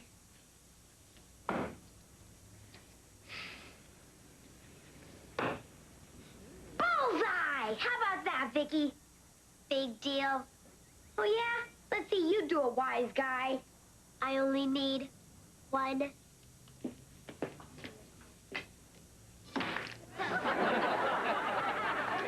Any questions? Yeah. How would you like to be rewired as a blender? Hi! Hi! What's the get-up for, Harriet? They're having tryouts for the cheerleading squad at school. Want to see the cheer made up? No. Okay. Lean to the left, lean to the right. Stand up, sit down, fight, fight, fight. Yay, team! Harriet, why do you want to be a cheerleader? Because they have lots of fun, and they pal around together. And they even have slumber parties at each of the cheerleaders' homes. Slumber parties? You mean all those great-looking girls run around the house in their pajamas? Uh-huh. Vicky, you're going to try out for a cheerleader. Yoo-hoo, it's Ida Mae, your favorite neighbor. Right, and poison ivy's my favorite plant. Hi. Hi, it's so... Wonderful to see me, I know. Every morning when I get up and look in the mirror, I get little goosebumps. I can understand that. As my dear friend Clint Eastwood always says to me, Ida Mae, you make my day. Do you really know him? I'm the one who gave him the name Dirty Harry. Well, if you'll excuse me, Ida Mae, I want to finish making these hors d'oeuvres. Oh, playing Betty Crocker. Still the dependable little housewife. Ida Mae, I just think a wife should do nice things for her husband. That's what Phil used to say. Who's Phil? My second husband. Or was he my third? Oh, it's just a blur of honeymoons. Well, you never told me you were married before. What's to tell? Those men were all animals. They expected me to be a slave, just like you. I am not a slave. I'm just making some snacks. My father's coming to visit us. How sweet. In a diabetic sort of way. Is your mother coming too? No, my father's a widower. In fact, we haven't seen him over a year. Well, I can understand that. Who'd want to spend a vacation watching you slice cheese?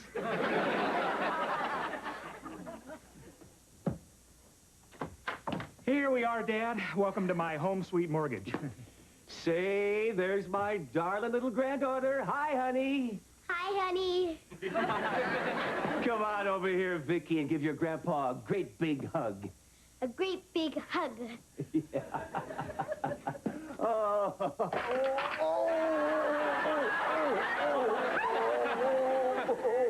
Stop, Vicky. That's big enough.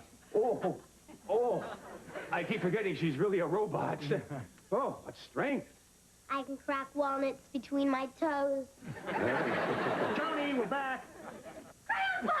Davy boy! Oh, my goodness, look at you. You're growing like a weed.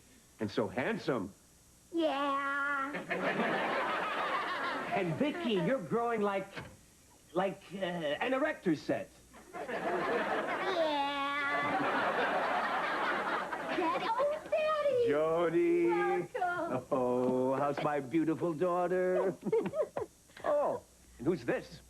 Oh, this is our neighbor's sister, Ida Mae Brendel. Ida Mae. This is Joan's father, Dr. Jim Anderson. Always a pleasure to meet a charming lady.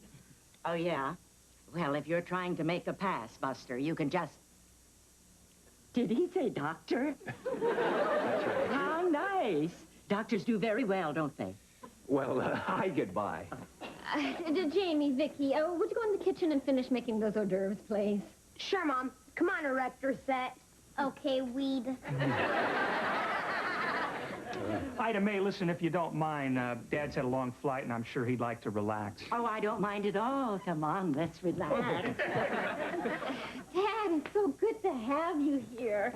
And you just look wonderful. Well, thank you. I feel wonderful. That's because I exercise, eat properly, and never go near a doctor. Well, I haven't been feeling so well myself. It's such a comfort knowing there's a doctor right next door who can check my heart. Which right now is fluttering like a hummingbird's wings. So, what's happening back home, Dad? Yeah, how's the doctor business? You, keeping them in stitches? Well, to tell you the truth, you know, I heard the funniest story the other day from my dear friend, Jonas Salk. Jonas Salk? You mean Dr. Salk? You know him? Well, ever since he was a skinny little kid with acne. You know, I couldn't have been more surprised when he invented a cure for polio. I thought it would be for pimples. So, Dad, have you seen... stories I could tell you about dear Jonas. Well, I'd like to hear them sometime. What about tonight, over dinner? Well, I'll pick you up at 7. 7? Joni, you didn't tell me your daddy was such a fast worker. Bye, Jimbo. Listen, Dad, we're really sorry about... You know, you don't have to go out with her tonight. Well, I wouldn't want to be rude. I mean, she is your friend and neighbor. Besides, it's only dinner. I mean, what harm can come from grabbing a quick bite? Remember Jaws?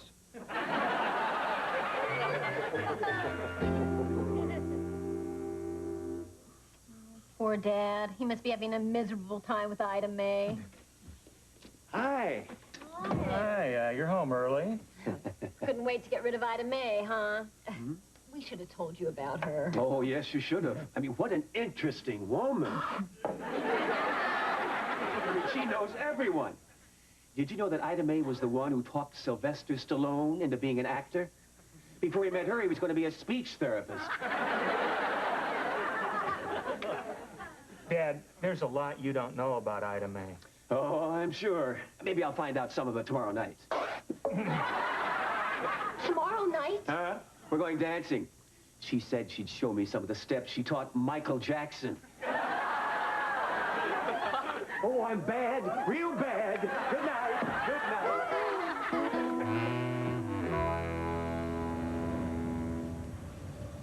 There's Debbie Barnhill. Man, she is so... I can't find the word. Try developed. I'd sure like to ask her out, but she only dates 9th grade hunks. And you're an 8th grade clunk. Oh, yeah. Catch this action. Hi, Debbie. Hi. Remember me? Jamie Lawson, I sit next to you in math. Wow, far out, who cares? I understand completely. You don't want it to look too obvious that you liked me. Oh, gag me with a spoon.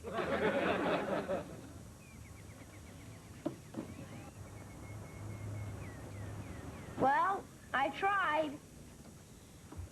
Well, you bombed. There's Mr. Bryant. Some yo-yo must be in trouble. Jamie, I want to talk to you. Lots of luck, Yo-Yo. Jamie, I'm sure you're aware of the cheerleading tryouts we're having here on Friday. Yes, sir. Well, I've decided to use student judges from the 3 grades, and you've been chosen to represent the 8th grade. Yeah? Great! How come?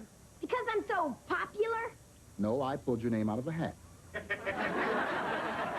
Jamie, like I heard, you're gonna be like the judge, huh? Well, it looks that way, Debbie. Like, awesome, you know. I'm trying out for cheerleader. Really? Yeah. Like, want to share my lunch? Like, sure. Like, gag me with a spoon.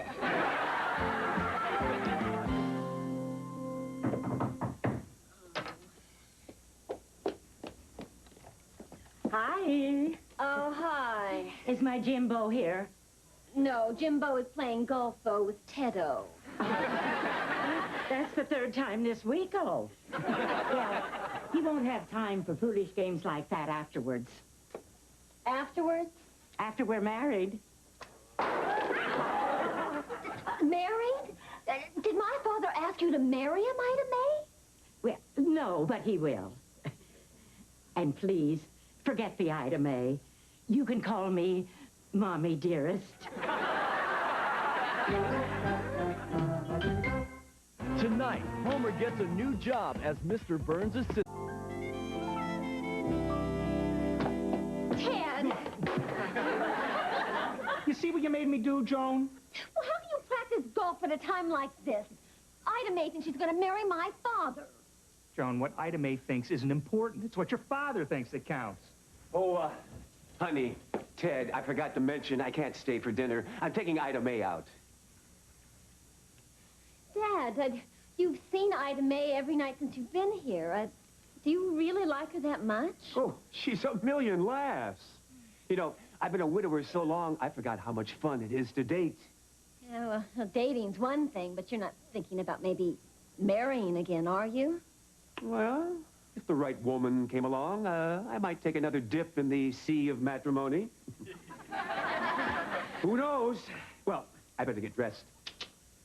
Did you hear that? He said, who knows? Joni, who knows doesn't mean a thing. It's I do that does all the damage. Just stop jumping to conclusions, okay? I'm not.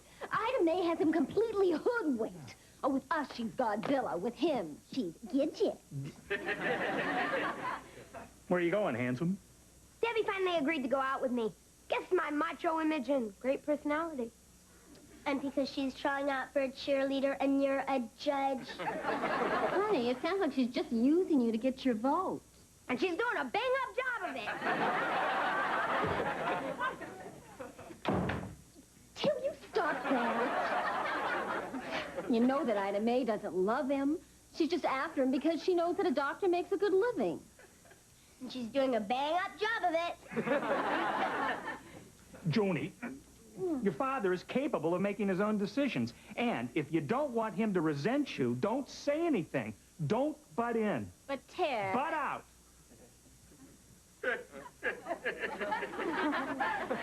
Well, I don't care what your father says. I'm not going to let that vampire sink her teeth into my father.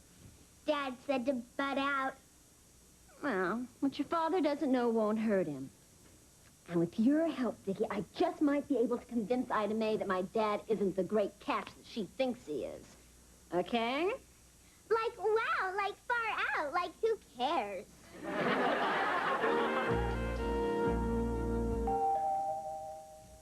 I'll get it, Vicky.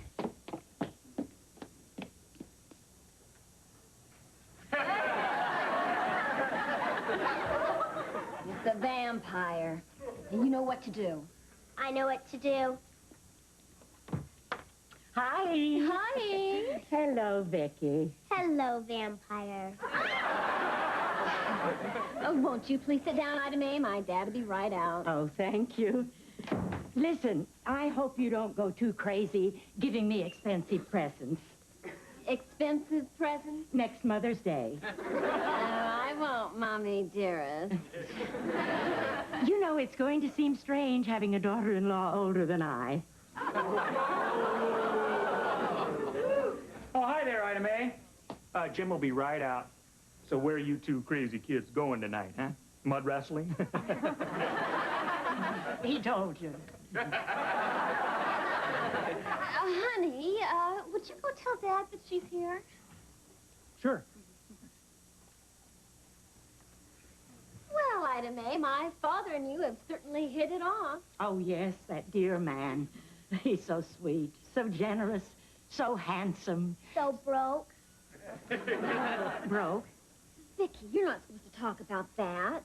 My Jimbo's broke. Oh, that's a joke, right? It's not a joke. I'm afraid not. But I'm sure things will be better once that malpractice suit is settled. If it doesn't wipe him out. Malpractice suit? Oh, it's just a money-hungry patient. But Dad says they don't have a leg to stand on. That's why they're suing. Isn't he insured? Oh, I'm afraid he couldn't afford it. I mean, after all, my dad is just a country doctor. Some of his patients pay him in chickens. Chickens? Instead of big bucks, he gets big clucks. Oh, but I'm sure it makes no difference to you, Ida Mae, that my father's practically a pauper. Pauper? What on earth are you talking about, Joan? Dad, well... Joan, what have you been telling Ida Mae? Nothing. She told her grandpa gets paid in chickens who are being sued for malpractice. What? Jim, let me put this as delicately as I can. Financially, are you in the toilet? Well, let me answer you delicately. Financially, I'm flushed. I didn't doubt it, not for a moment. Joan, what did I tell you about butting in? Just trying to protect Dad. She didn't want him marrying the vampire. Now, Joni, whom I marry is my business. You tell him, Snooky Wookums. Even if it's the vampire. That's a lovely compliment. Well, however, the fact is, I have no intention of marrying Ida Mae or anyone else. What? You mean you were just toying with my affections? And all the while you had no intention of taking advantage of me? Ida Mae, I never promised you anything more than a good time. Oh, you tell her, Dad. Ow. Goodbye, you quack. Say, did I lead her on and not realize it? No, Dad. No, Dad. She's just looking for a man to support her in the style to which she's dying to become accustomed. Well, anyway, now I'll have more time with Jamie and Vicky. Right, honey? Right, Snooky Wookums. Well, now we're down to the final 3 contestants for the 2 open places on the Grant Junior High cheerleading squad. Next, we have Debbie Barnhill.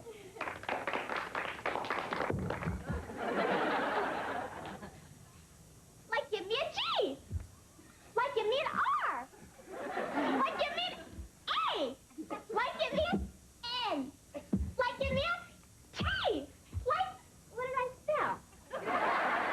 Like grand. Like great. Like, yeah. Oh. Debbie, are you okay? Yes. Thank you, Debbie. And our next contestant is Harriet Brindle. Harriet? Leap in the air and spin yourself around. Wave all your arms and roll on the ground. Kick up your feet and never say die, because we are the team from Grant Junior High. Yay, Grant! Thank you, Harriet. That was very, very good. And our final competitor is Vicki Lawson.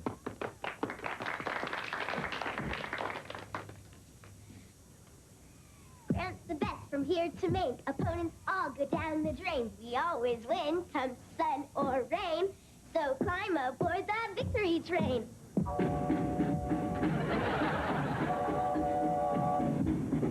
Like, how did she do that?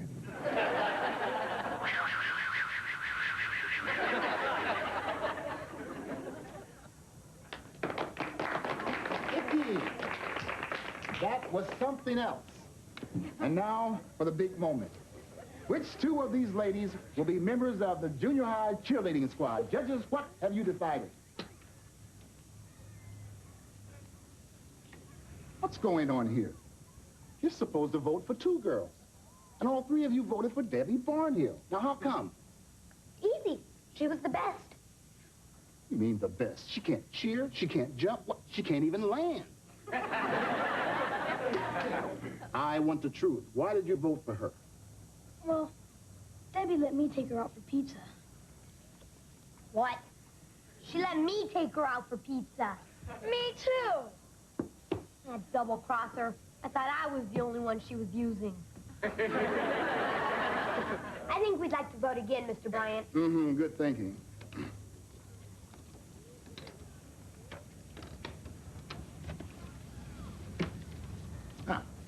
I am pleased to announce that the new members of the cheerleading squad are Harriet Brindle and Vicki Lawson. Thank you all for trying out. You were very good. Like, barf me out! Like, I ate all that pizza for nothing. Like, I got cramps. Like, I never want to see you again. But Debbie! Don't worry, Jamie. You always got me. Oh, like, barf me out.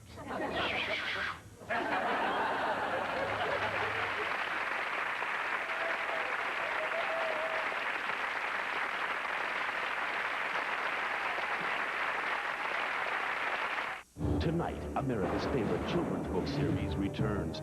She's a small wonder, pretty and bright with soft curls. She's a small wonder, a girl unlike other girls. She's a miracle, and I grant you, she'll enchant you at her sight. She's a small wonder, and she'll make your heart take flight. Monday.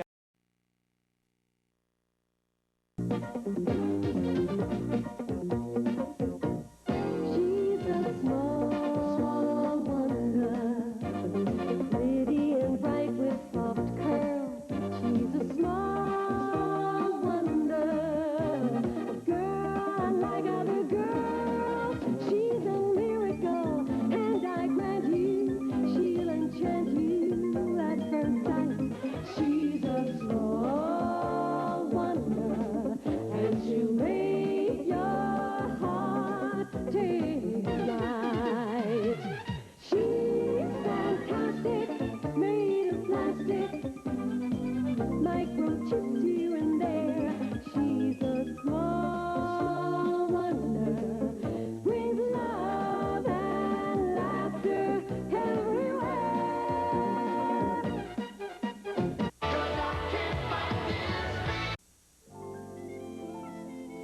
How are the pancakes coming, Vicki? Some of them are done. Oh, good. Would you put them on the plate, please? On that plate.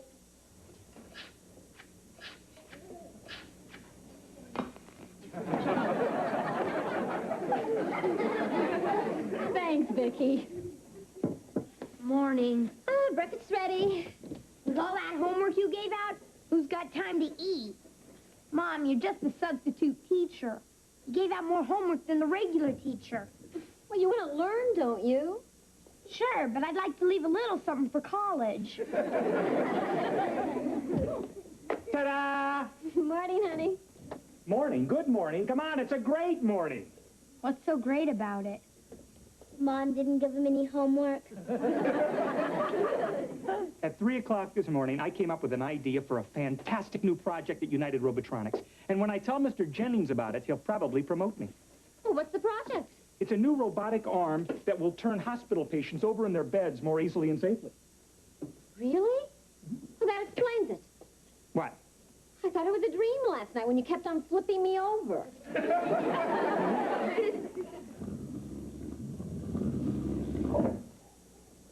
What was that? That was me.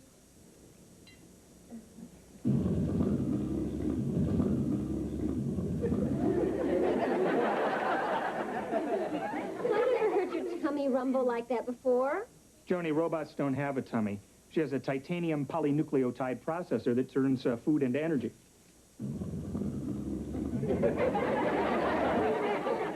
Can you fix it, Dad?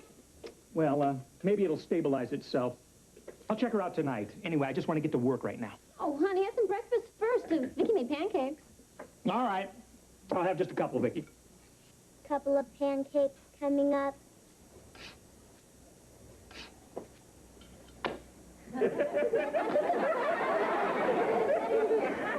By that much. You know, I think the best thing to do is... Where's Jamie? Hey, Jamie, I gotta talk to you. It's very important. Sure, Edge, what's up?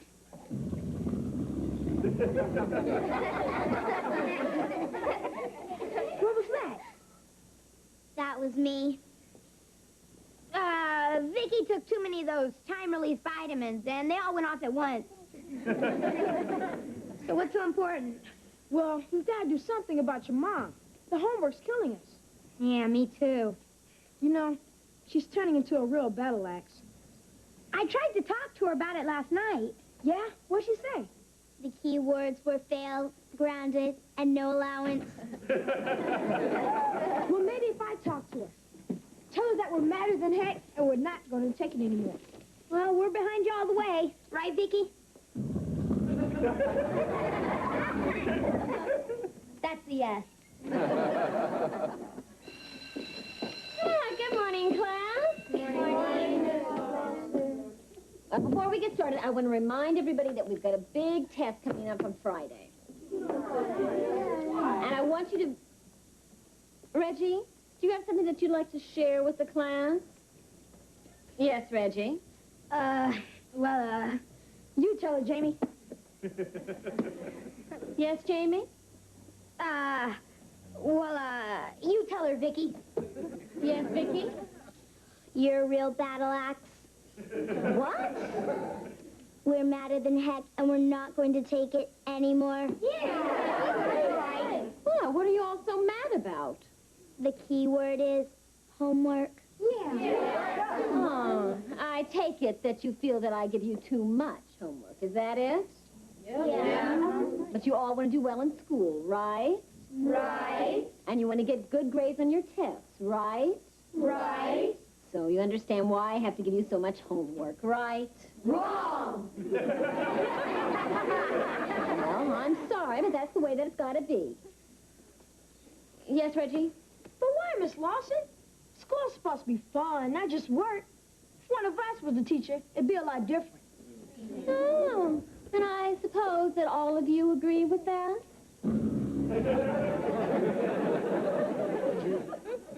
That's a yes. Yeah, I agree with it. Yeah, that's an interesting idea. Tell you what, how would one of you like to be the teacher for the rest of the week? Yes, Reggie? Say what? No, I mean it. Let's try a little experiment here. You can elect one of the students to teach the class, and we'll see what turns out. Okay. I've got some forms that I've got to drop off at the attendance office, and I'll do it now. And you can decide who your new teacher is going to be. Think I've died and gone to heaven. Fellow classmates, I think we should choose a person for our new teacher who knows how to party and is a real goof-off. I agree. Who's that? You.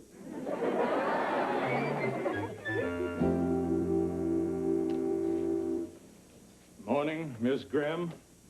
Morning, Mr. Jennings. How did the budget meeting go? Terrible. Just terrible. I'm afraid our company is losing a fortune. Why, we can't even afford the red ink we need. Any calls? Yes, sir. These are the important ones that need to be answered immediately. And these can wait till later. I'll take these. I have a lot of thinking to do, Miss Grimm. See that I'm not disturbed. Yes, Mr. J. Hi there, Ms. Grimm. And how is my favorite executive secretary this fine day? I'm fine, too, thanks. Listen, I just saw Mr. Jennings come in, and I really need to talk to him. Is this important, or can it wait till later? It's very important. Then forget it. No, you don't understand. I have this great new project that I know he's going to want to hear about. You'll have to make an appointment, Lawson. Miss Graham, I really need to see him right now. I'm sure he'd want me to. No way.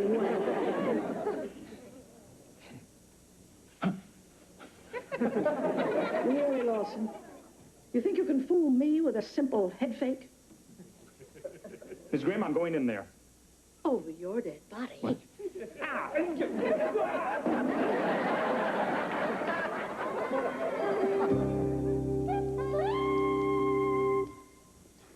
Man, Vicky, being a teacher is going to be a ball.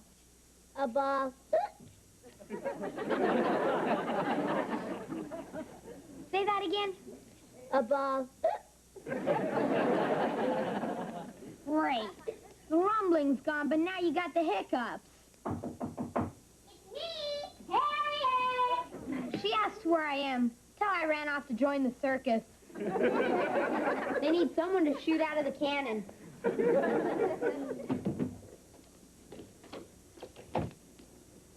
Hi, Vicky.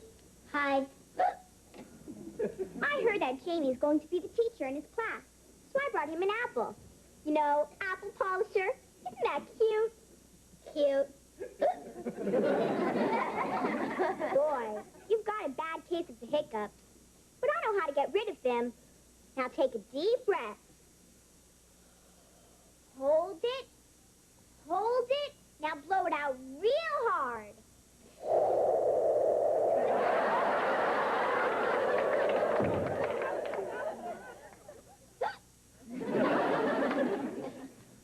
Hi. Hi, honey. Well, what happened with Mr. Jennings? I didn't see him. I had to leave the idea for my proposal on his desk. Oh, cheer up. I'm sure as soon as he reads it, he'll love it. Dinner's in the oven, Mom. Thank you, Vicky. Honey, I don't think it matters whether Mr. Jennings loves it or not. Why not? Because rumors are flying all over at the plant that United Robotronics is in bad financial trouble. How bad? The worst. You mean you could lose your job? Right. Then what do I do? I heard the circus needs someone to shoot out of the cannon. It's 15 years in the future, and Lisa's in love. Jamie!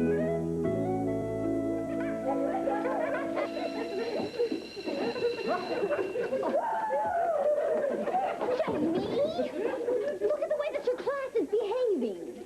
Oh, yeah. Great idea you had making me teacher. Why don't you quiet down your class so you can teach, teacher? Oh, okay. Vicky?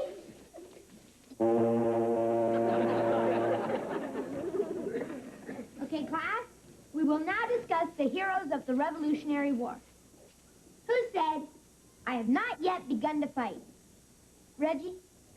The man that said, I have not yet begun to fight, was Sylvester Stallone in Rocky IV. Oh, Reggie, that's ridiculous. It certainly is. Everyone knows it was Rocky III. What historical relic is known as Old Ironsides? Mrs. Larson. I'll accept that. Jamie, you've been teaching for a whole week now.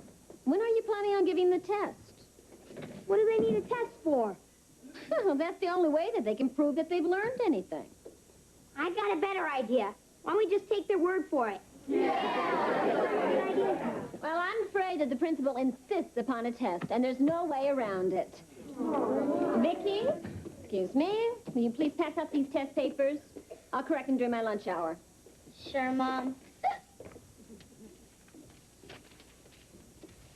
All right, you can turn over your test papers now and look at your grades.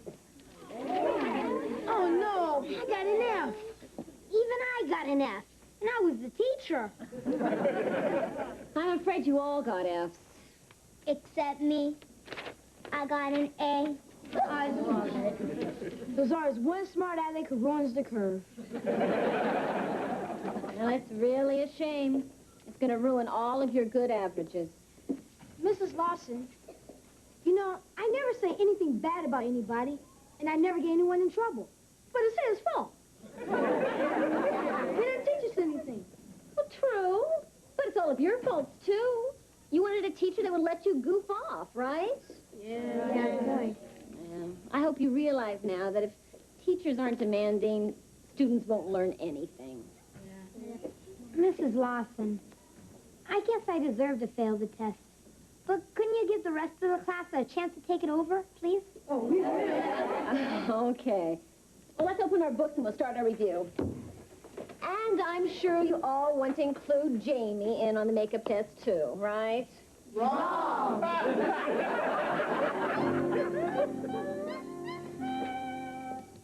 Well, hi, honey. Oh, hi, hon. How was work? Did you get a chance to talk to Mr. Jennings about your company's financial trouble? Yeah, I talked to him. Oh, that's good. No, that's bad. What did he say? He said he wouldn't talk to me. Oh, that's bad. No, that's good. I got through another day without being fired. Oh, that's good. No, that's bad. Mr. Jennings said he's coming over here after work to talk to me. Obviously, he wants to fire me without embarrassing me in front of all the other employees, just in front of my family. Is that good? Hi, Dad. Hi, Dad. Dad, Vicky's hiccups are driving me crazy. Crazy? Isn't there something you can do? All right, I'll have another look at her. Turn around, Vicky. It's got to be something in her vocal tract synthesis. Maybe fluctuations in the RPG, I don't know.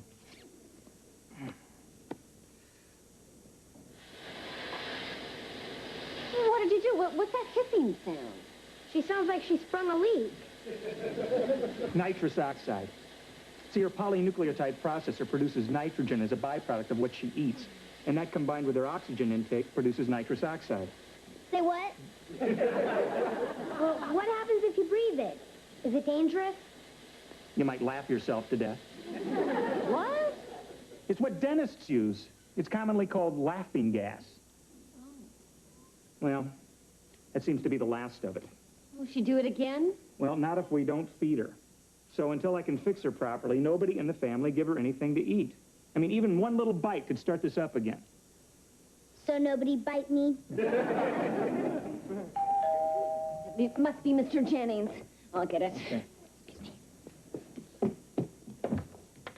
Well, hello, Joan. Oh, Mr. Jennings, how nice to see you. Oh, please, come on in. Thank you. It's so nice to have you in our home again, Mr. Jennings. You remember our children, Jamie and Vicky? Children? Grown up? Mr. Jennings, would you care for something to eat or drink? A cold drink would be very nice. Thank you, Joan. Jamie, some cold drinks, please. Sure. Vicky, some cold drinks, please. Sure. Ted, some cold drinks, please. Just go, Vicky. Mr. Jennings, won't you please sit down here? Thank you.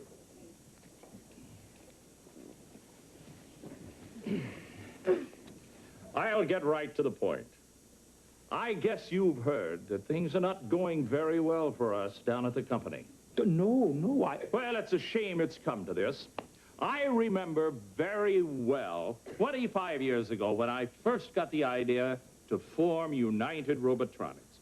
I was working in my father's, garage. Right. There was a young mechanic working with me named, Dalton Menchkoff. Right. Say, have I told you this before? No, it's a lucky guess.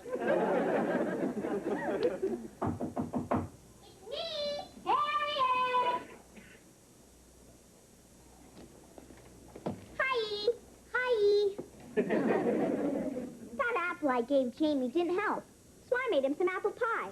I hope he'll like it. It's food. He'll like it. I brought a piece for you too, Vicky. Taste it and tell me what you think. I'm not supposed to eat. Dad said nobody in the family should feed me. Well, I'm not family till I marry Jamie, so it's okay. Go ahead and stuff your face. Stuff my face.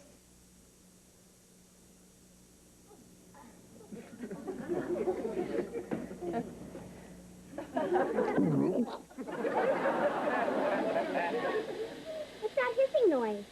I sprung a leak. I don't get it. Now truthfully, Vicky, is that the greatest apple pie you've ever tasted? It tastes like everything else I eat.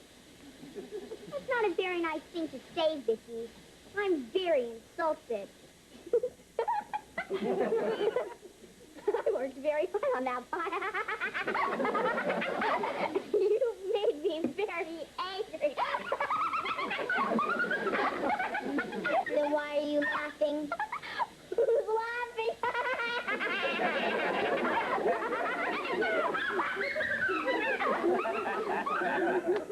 Then I made my big decision. I borrowed some money. I remember very well it was, $10,000, and you started United Robotronics. And the rest is history.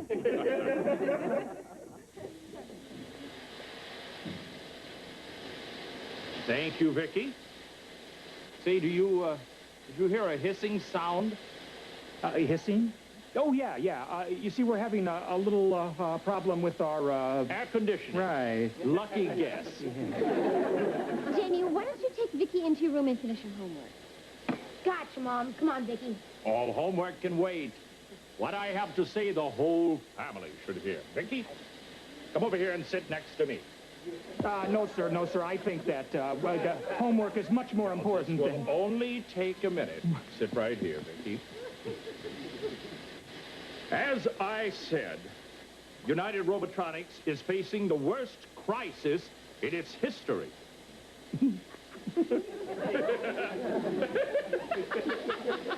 Yes, sir, I know, and that's terrible.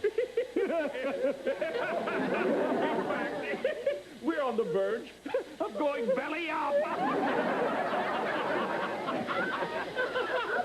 That would be tragic. I have to fire over 500 employees. That would include 5 more dad. And we'd lose our home. Let me out of this place. And so would I. And then, Ted, I read your idea for robotic arms to turn hospital patients in their beds. But it's too late for that, right? No, it's brilliant. It's going to save the company and your job. Does that mean I get a promotion and a raise? No. I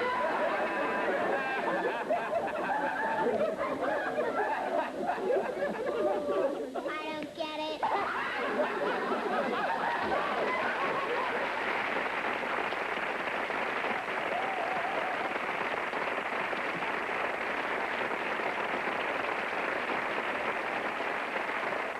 Come to the Room Plus Presidential Package Sale and see 5 people. She's a small wonder, pretty and bright with soft curls. She's a small wonder, a girl unlike other girls. She's a miracle, and I grant you, she'll enchant you at her sight. She's a small wonder, and she'll make your heart take flight.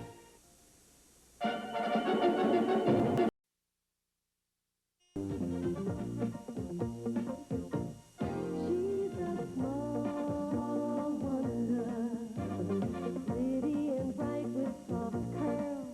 She's a small wonder, a girl unlike other girls. She's a miracle, and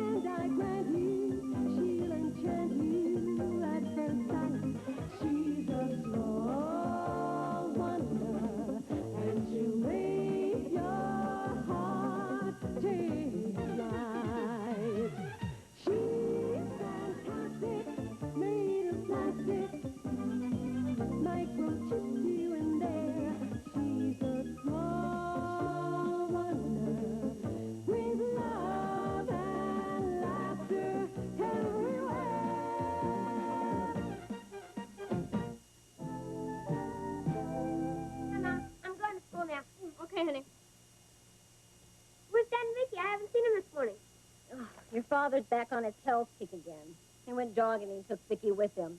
He said he was going to run 5 miles. Now I know why he took Vicky with him. He needs someone strong to carry him home. I'll get it.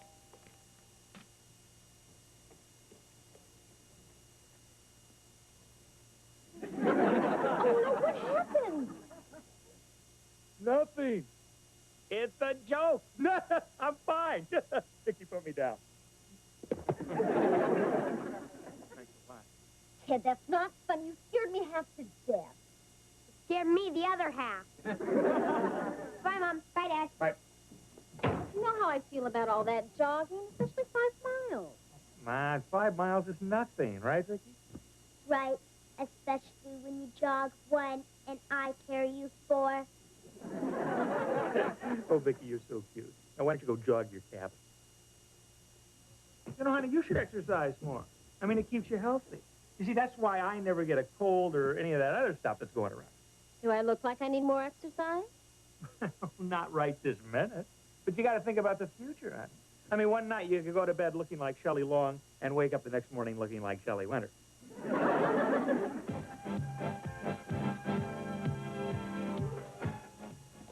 Okay, come on, let's keep those jumping jacks going now. Let's get rid of that flab. Come on, girl. I do not have flab. Okay, 5, 6, 7, 8. Come on, count them. You're looking great. Oh, this guy's worse than Attila's a hun. Hands over your hips now. Come on. Try to reach that ceiling and stretch, stretch, stretch. No, Vicky, come on down. All right, now let's do 100 sit-ups. Come on, and 1. Forget it, Buster. I'm pooped. No more exercise for me. Oh, Vicky, would you use your magnetic personality and get me that can of soda, please? Use my magnetic personality. Oh, thanks. Her mom has a gun. Her flab is pooped. Well, like your dad said, it's important for a woman to keep her health and to keep her figure, to keep her husband's interest. Well, wouldn't you appreciate a lovely wife, Jamie? Not at my age. I'd rather have a hamster. Hi. Hi. See anything you like? Yeah. Thanks. Looks like Dad'd rather have a hamster. I don't feel so very well, honey. I'm very, very sick. Oh, the big macho health nut is sick. Oh, poor little boy. My head is pounding. Oh. And my throat hurts. And the company doctor says I have the measles. Relax, Joni. You've already had the measles. Jamie's been immunized, and a robot can't get anything, not even a cold. I can get cold. Stop that, Vicky. Look at my eyes, honey. They're like 2 raw eggs with ketchup on them. Vicky, would you fix your dad some hot tea and honey for his throat? Forget it, Buster. I'm pooped. No more exercise for me. Vicky, you better go make Dad the tea before he exercises your plastic behind. Got the picture. Oh, honey, I am so sick and so weak. Is Bobby gonna take care of baby Teddy? Oh, of course she will. Now, baby Teddy, lie down, and Mommy will get the thermometer and take the baby's tempy wimpy. Okie dokie. I think I'm gonna barfy-warfy. Here we are. It's not the kind that goes in your mouth. I suddenly feel so much better, I can't tell you.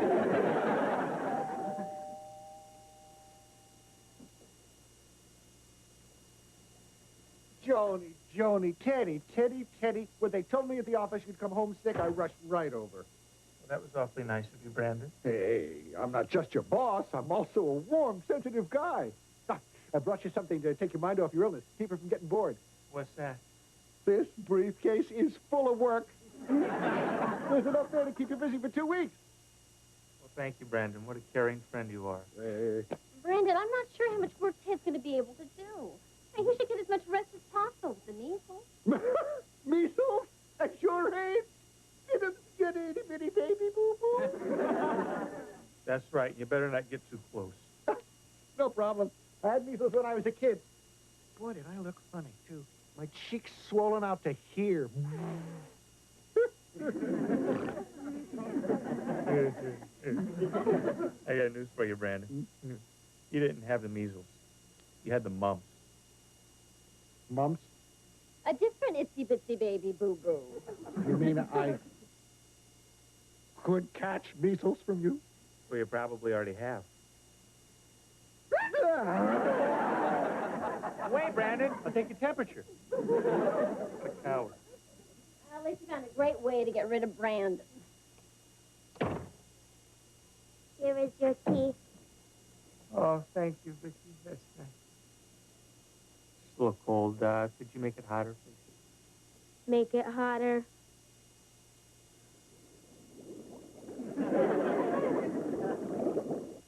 Oh, thank you, Vicky. It's a little weak. Could you make it stronger?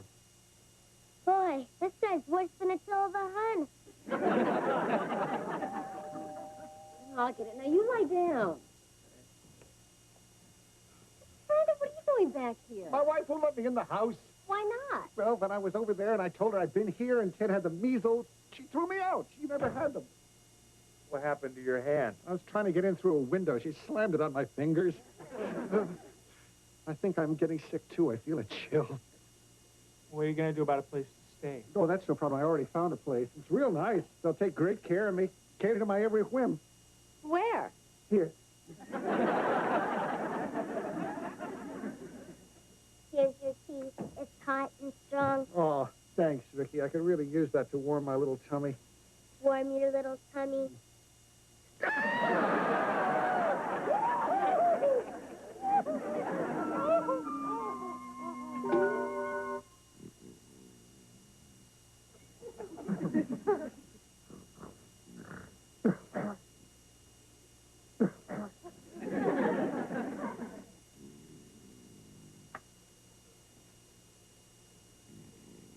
Wake up. Morning, Brandon. What's so funny? You. Your face. You look like Howdy Doody. Oh, yeah? Well, kids could use your face to play connect the dots. Oh. Ah! Stuck here with the measles. What could be worse? Being stuck here with you. But we won't be bored. You brought home enough work to keep us both busy for a month. You crazy? I don't do any work at the office. Why should I do any here? Morning. How you feeling, honey? Not too good. Brandon, in this house, I am honey. Oh, sorry, honey. How's your hand, Brandon? Hurts when I do this. Then don't do that. Oh, while you were asleep, the bank called. They said that we're going to be overdrawn. You didn't deposit your paycheck yesterday? Well, honey, that was because they came straight home from the office because I felt so rotten. I feel rotten, too. I've seen your paycheck. Well, I'll just drop by the bank and deposit it. Oh, thanks, honey. It's over there on the desk. Oh, now, if anyone comes to the door while I'm gone, you wear those masks. I don't want you spreading all of your germs around, No, okay? Joe, no. Joe, you can't leave a man in my condition alone. Who's going to take care of me? Who's going to feed me? Who's going to give me my sponge bath? Don't overdo it, Brandon. I'll slam the window on your nose. Hi, Mom. Hi, Dad. Hi, Mr. Brindle. Oh, wow. Look at your faces. No, don't remind me. Your eyes are like 2 raw eggs with ketchup on them. Oh, I look like a horrible, blotchy mess. Not that good. Hey, listen, why don't you send the kids to the bank, sweetheart? Yeah, I'll send the kids, sweetheart. Okay. Jamie, would you mind going by the bank and depositing a check for us? Sure, Mom. Great, thanks. Come on, Vicky. Hi. Ah! The red-haired creature with the freckled face. Ah! The chubby creature with the tight pants. Okay, we're even, Harriet. Come on in. Make yourself at home. You always try to keep me out. Why are you inviting me in? Because I'm going out. Bye. Wait. I'll go with you. I'm just going to the bank. Good. I can Tell everybody my man's in high finance. Come on, Vicky. Okay, Tight Pants. Harriet, don't you have anything to say to your poor sick father? No. But I have a message for Mrs. Lawson from my mother. Oh, what's that, Harriet? She says if my dad gets really sick and has to be rushed to the hospital, don't bother to call. She's gone bowling.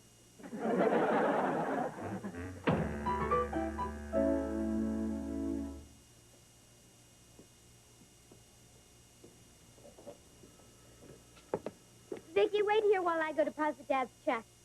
Wait here.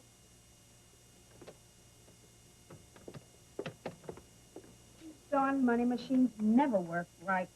I can make it work. Well, thank you. How did you know how to do that? That's how my father fixes the stereo and me. You know, Jamie, after we're married, we'll be doing a lot of banking together. You'll be putting all of your money into our joint account, and I'll be spending it. Harriet, there's a fine line between wishful thinking and total insanity. You've just crossed it. Next, please. Excuse me, kids. Hey, you can't do that, lady. My man has a very big deposit to make. Well, I have a very big withdrawal to make. Hi there. Hello. Hi, may I have some money, please? Oh, certainly. How much? Everything you've got. What? This is a holdup.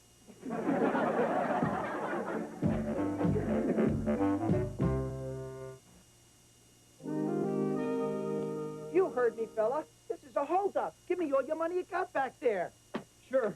Right. You got it, lady. Stop calling me lady. You bet. Anything you say, ma'am. Just take it easy. We don't want anyone to get hurt now, do we? Just take it easy. Here's your money. All right, everybody in the back room. Let's go. Move it fast. No, you three kids stay here. Come on, move fast, fast. Okay, kids, up against the wall. Keep quiet. Don't make me nervous. I'm new with this. I warn you, ladies. My boyfriend here is an expert in karate. He has a black belt. She's only half right. I do have a black belt, but all it does is hold up my pants. Okay, come on. Get over there. Get over there. Move it. What are you trying to do, Harriet? Get me shot? Man's supposed to protect his woman. You want everyone to think you're a coward? I can live with that. This is it? Won't even cover the cost of my pantyhose. There's more money over there. What? I said there's more money over there. Good thinking, kid. But how do we get it out? Like this.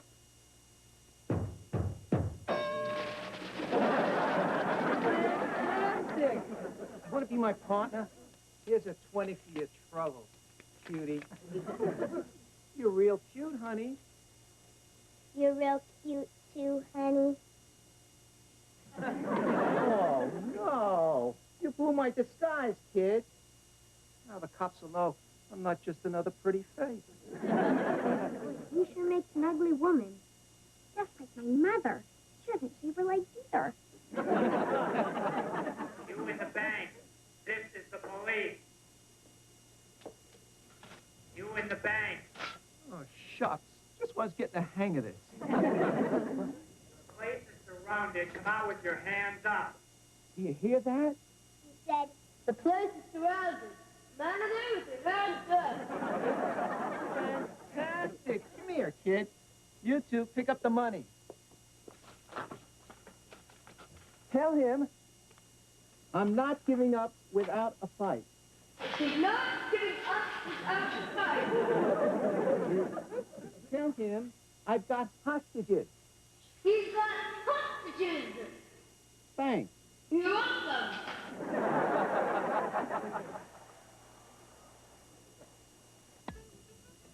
What are you doing? The score's tied. There's only a minute to play. You can see who won on the 6 o'clock news. What? This is my house and my TV. Yeah, but I'm your guest. Only because you forced yourself on us. I did. I did not. You did too? I did not. Not. Hey, now what's going on in here? Well, I'm trying to watch a ball game, and he wants to watch some idiotic rerun. Gilligan Diamond is not idiotic. Knock it off!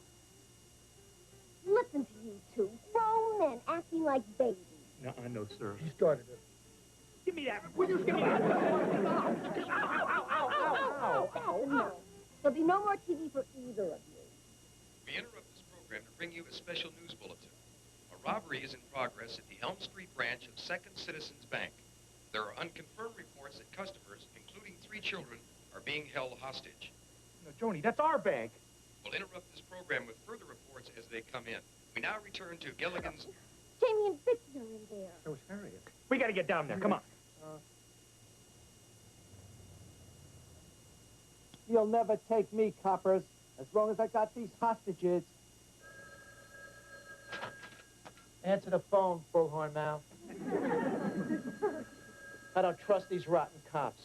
I better keep an eye on them.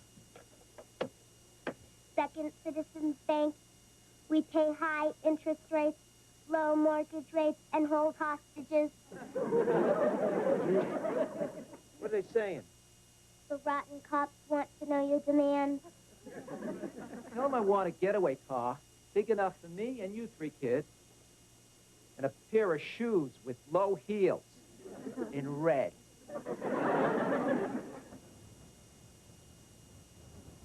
Hey, more bank robbers! No! No, don't shoot!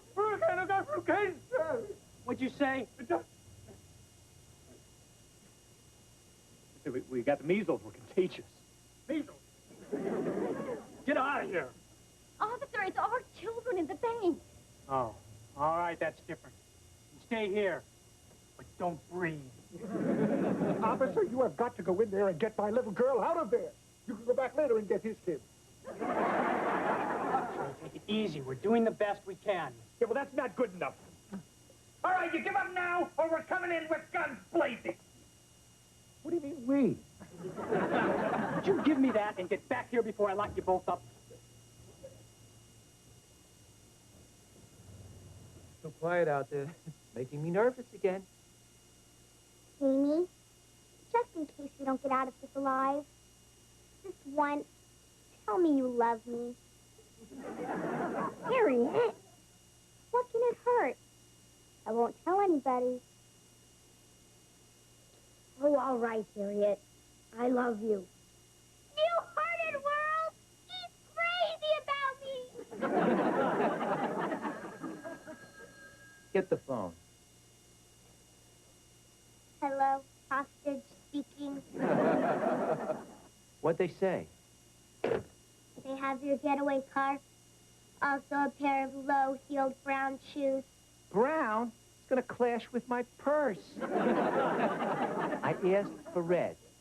All right, get over here. We're going. You lead the way. Us 3 gotta stick together. Got it? Got it. Stick together. Let's go.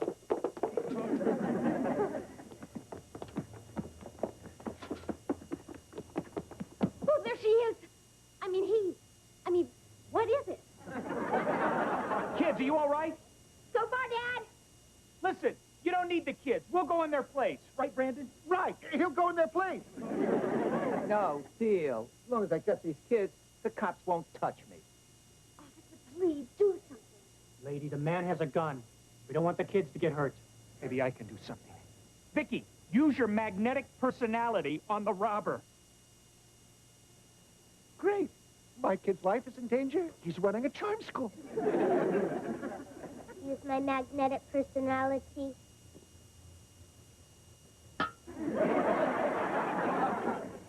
What the heck is that? I don't believe it. Come on, get him! Get him! Right there! Good guy! Jamie, you all right? You all right? Oh, thank heavens it's all over in your face. No thanks to Jamie. I thought he'd protect me, but I guess chivalry is dead. Yeah, and I didn't intend to join it. No, for the life of me. I can't figure out why that guy threw the gun to the little girl. Oh, why? Well, I guess he was just nervous. I mean, wouldn't you be nervous wearing a bra and pantyhose? Oh, you got the money back and the robber officer. You did a great job. A great job. Here's a 20 for all your trouble, cutie.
better.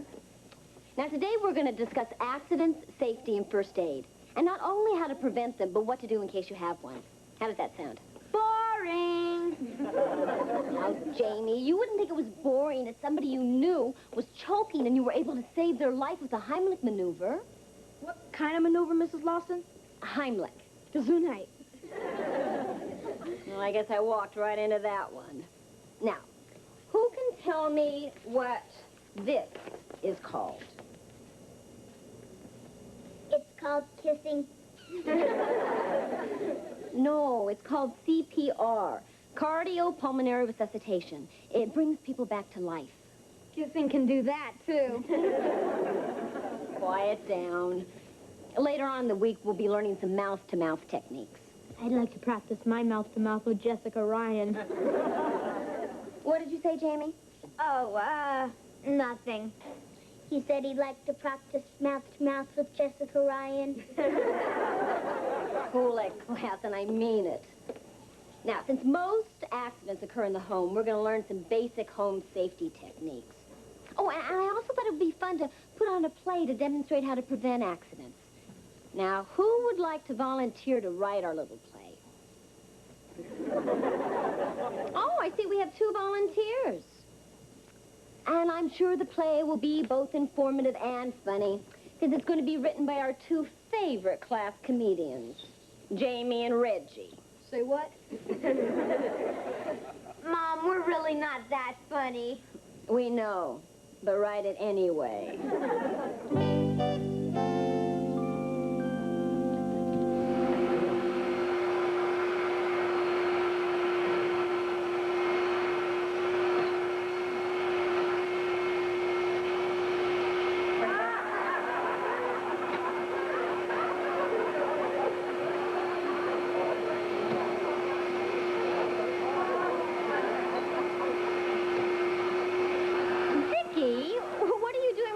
Duster tied to your back. I'm doing multitasking. I'm programmed to do 4 different things at once. This is 2 of them, vacuuming and dusting.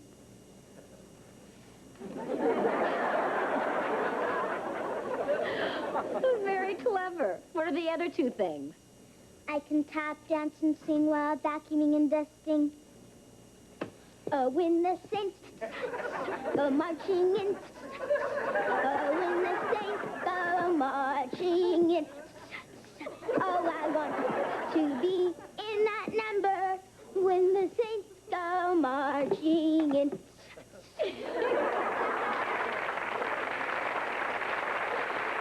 Oh, very good, Vicky.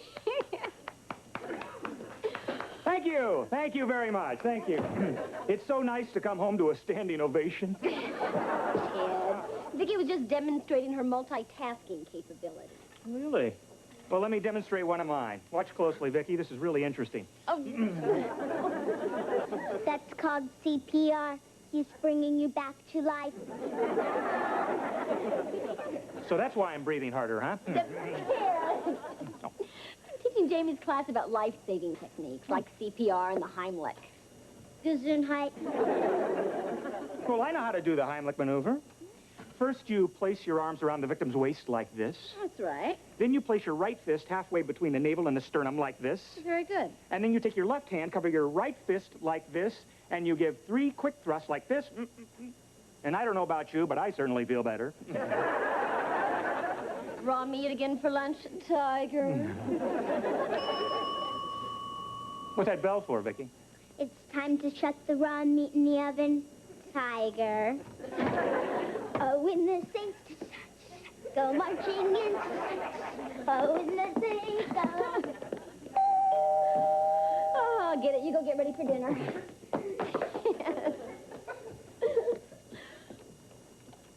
Oh, hi, Harriet. Hi. Sweet Cheeks Jamie around? Sweet Cheeks is doing his homework before dinner. Something smells delicious. What are you making? Roast beef. Oh, that sounds wonderful. Well, I guess I'd better go home and thaw out my terrible, tasteless dinner. Thaw out?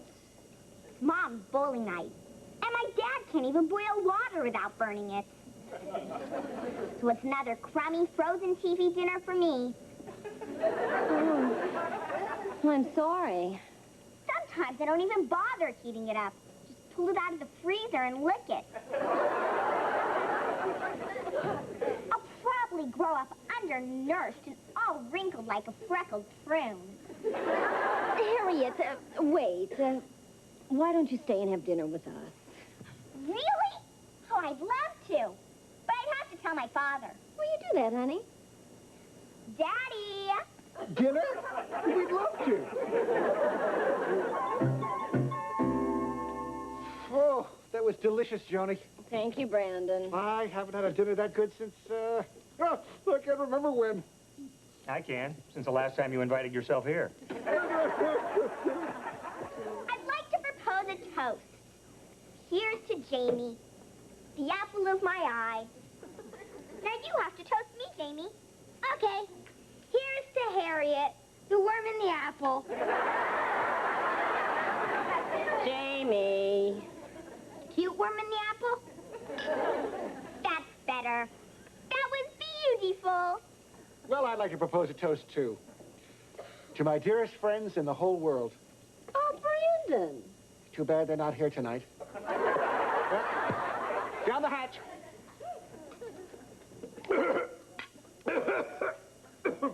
You all right, Brandon? Emergency choking. Arms around the waist. No, Vicky. Fists like this. What is she doing? The Heimlich. 3 quick thrusts. 1, 2, 3.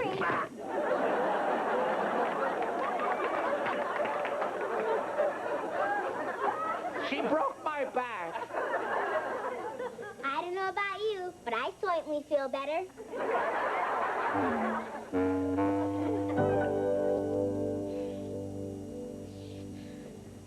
Hey, James, will you stop walking in circles? You make me dizzy.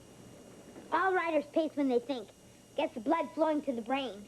Well, we better get more ink flowing to the paper. Or you want to be in a playful class. Okay. What have we got so far? Okay. Safety First, written by Reggie Williams and Jamie Lawson. Wait. Why isn't it Jamie Lawson and Reggie Williams? Because I've got the pencil. Daddy, isn't pretending you're hurt a little sneaky? Of course it is. That's why we're doing it. Don't you have any idea how hard it is to get money out of an insurance company? No. And you better not say anything to give me away, loose lips. Oh, I won't. Because you're my father, and I can do what I'm told. That's my little girl. And I also love having something to blackmail you with. Darn. Just when we were on a roll. Hi. What happened to your neck, Miss Brindle? Get a whiplash? No, Vicky Lash. This is what you did to me last night with that, what do you call it? Heimlich. Gesundheit. Oh, it is very painful. It even hurts when I brush my teeth. Right, Harriet? Right, Daddy. Then don't brush your teeth. Just put them in a glass of water. That's funny. I didn't mean real funny. So where are your parents, Jamie? In the kitchen. Oh, it even hurts to walk. But big boys don't cry. Poor baby.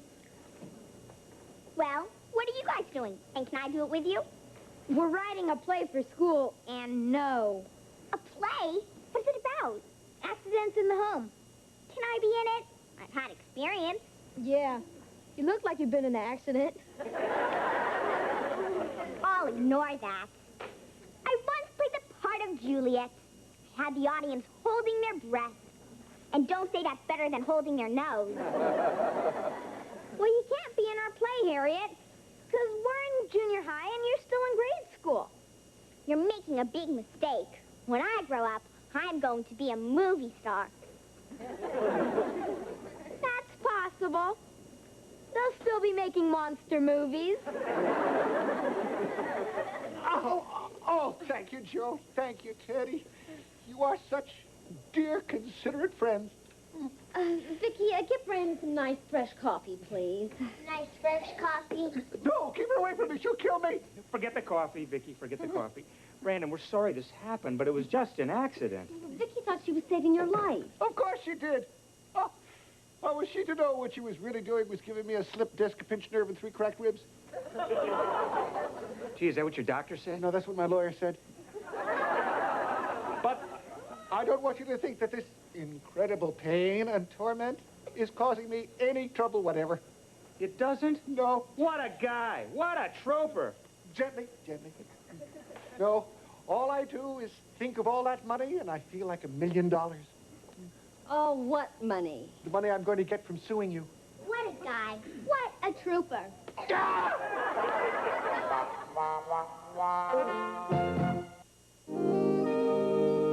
Brandon, you can't be serious about suing us. Vicky just thought you were choking and was trying to save your life by using the Heimlich maneuver. The Heimlich maneuver. Put your arms She wants up. to finish me off. Stop! Stop, Vicky. Oh, thank heavens. Teddy, Teddy. I am not a heartless man. It's just that there is no room for sentiment in matters of money. And here we are talking about a lot of money. Mucho dinero. Piles of pesos. Besides, it's not as if I'm suing you personally. I'm suing your insurance company. You are insured, aren't you? Well, of course I am, Brandon. But if they have to pay off a big claim like this, they're going to raise my rates. They might even cancel my policy. Don't you hate it when they do that? Well, dear friends, I'll see you in court.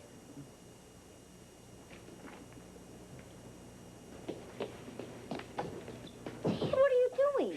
I knew it. He's not hurt at all. He's faking. How do you know that?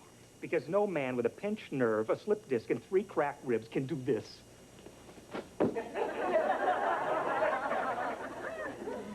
at least think it over about me being in your play. I'm a good actress. Watch. This is Lauren Bacall, and you have and have not.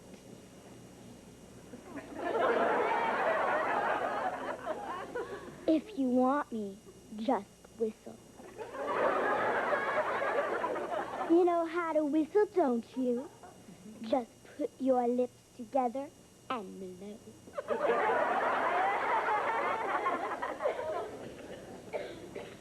Now I'll do an imitation for you, Harriet. And listen closely. You know how to get lost, don't you? You just open the door and blow. All right, now, Danny.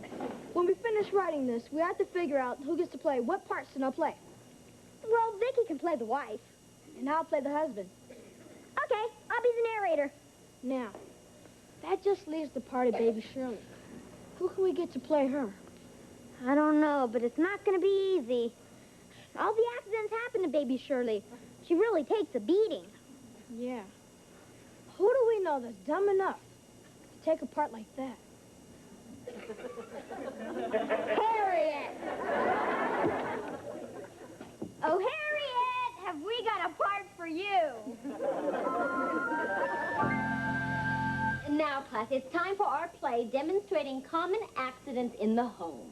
Written and directed by Reggie Williams and Jamie Lawson. Also known as Jamie Lawson and Reggie Williams. Featuring Vicki Lawson as Mrs. Klutz. And by special arrangement with her school, a guest appearance by Harriet Brindle as Baby Shirley.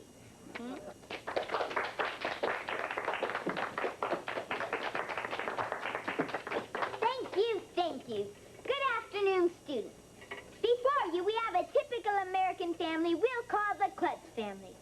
As our play opens, Mr. Klutz, like all typical American husbands, is watching a football game on TV. And Mrs. Klutz, like all typical American wives, is on the phone.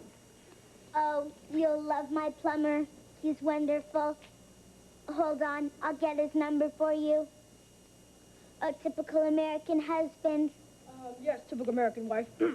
What's the phone number of our typical American plumber? I don't know. You can look it up up in a typical American phone book.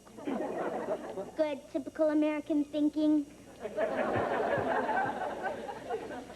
Oh, no.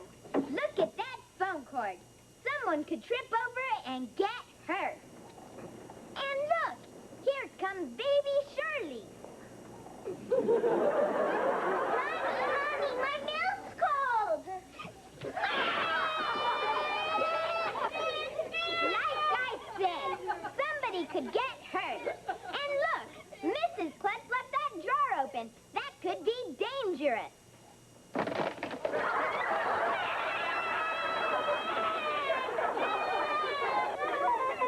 Hello, Mama. Would you keep that kid quiet? Give her a sucker something.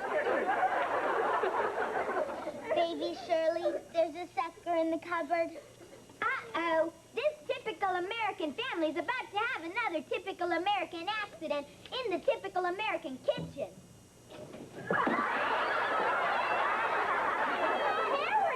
Honey, are you okay? Honey, maybe we should stop the play and take you home.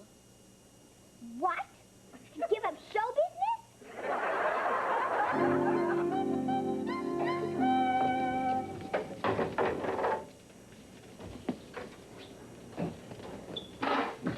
Honey, what are you doing? Oh, this is part of my plan to prove that Brandon is faking his broken neck. But we already know that. Well, we know he's faking, and he knows he's faking, but he doesn't know we know. I know. So the trick is to get him to do something that proves he's faking, and then he'll know we know. And then we'll know he knows. Then what? Who knows? That's Brandon. I invited him over to discuss the lawsuit.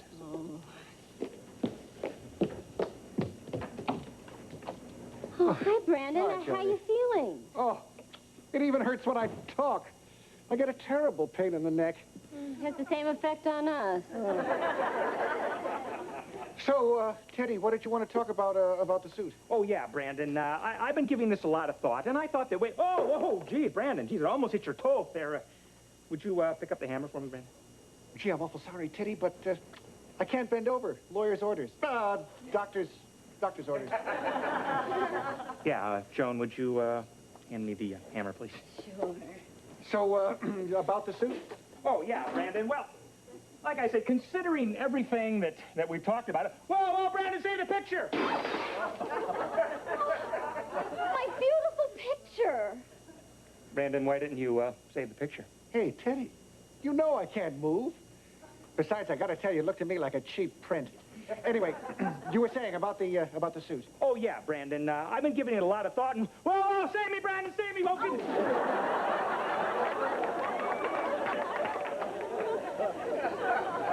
Ted, are you all right? No, I think I tore something. What? My shorts. I don't want you to worry about the shirt. I'll just add a couple thou to the claim.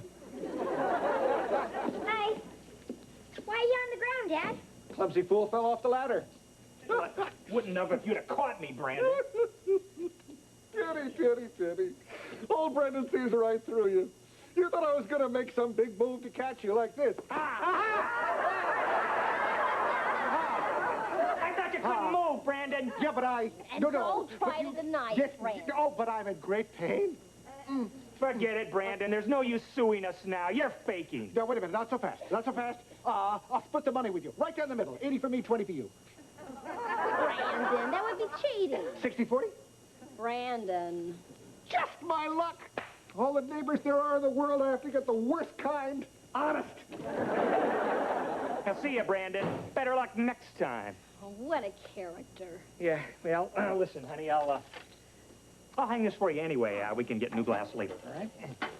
Here, I better hold the ladder for you, Dad.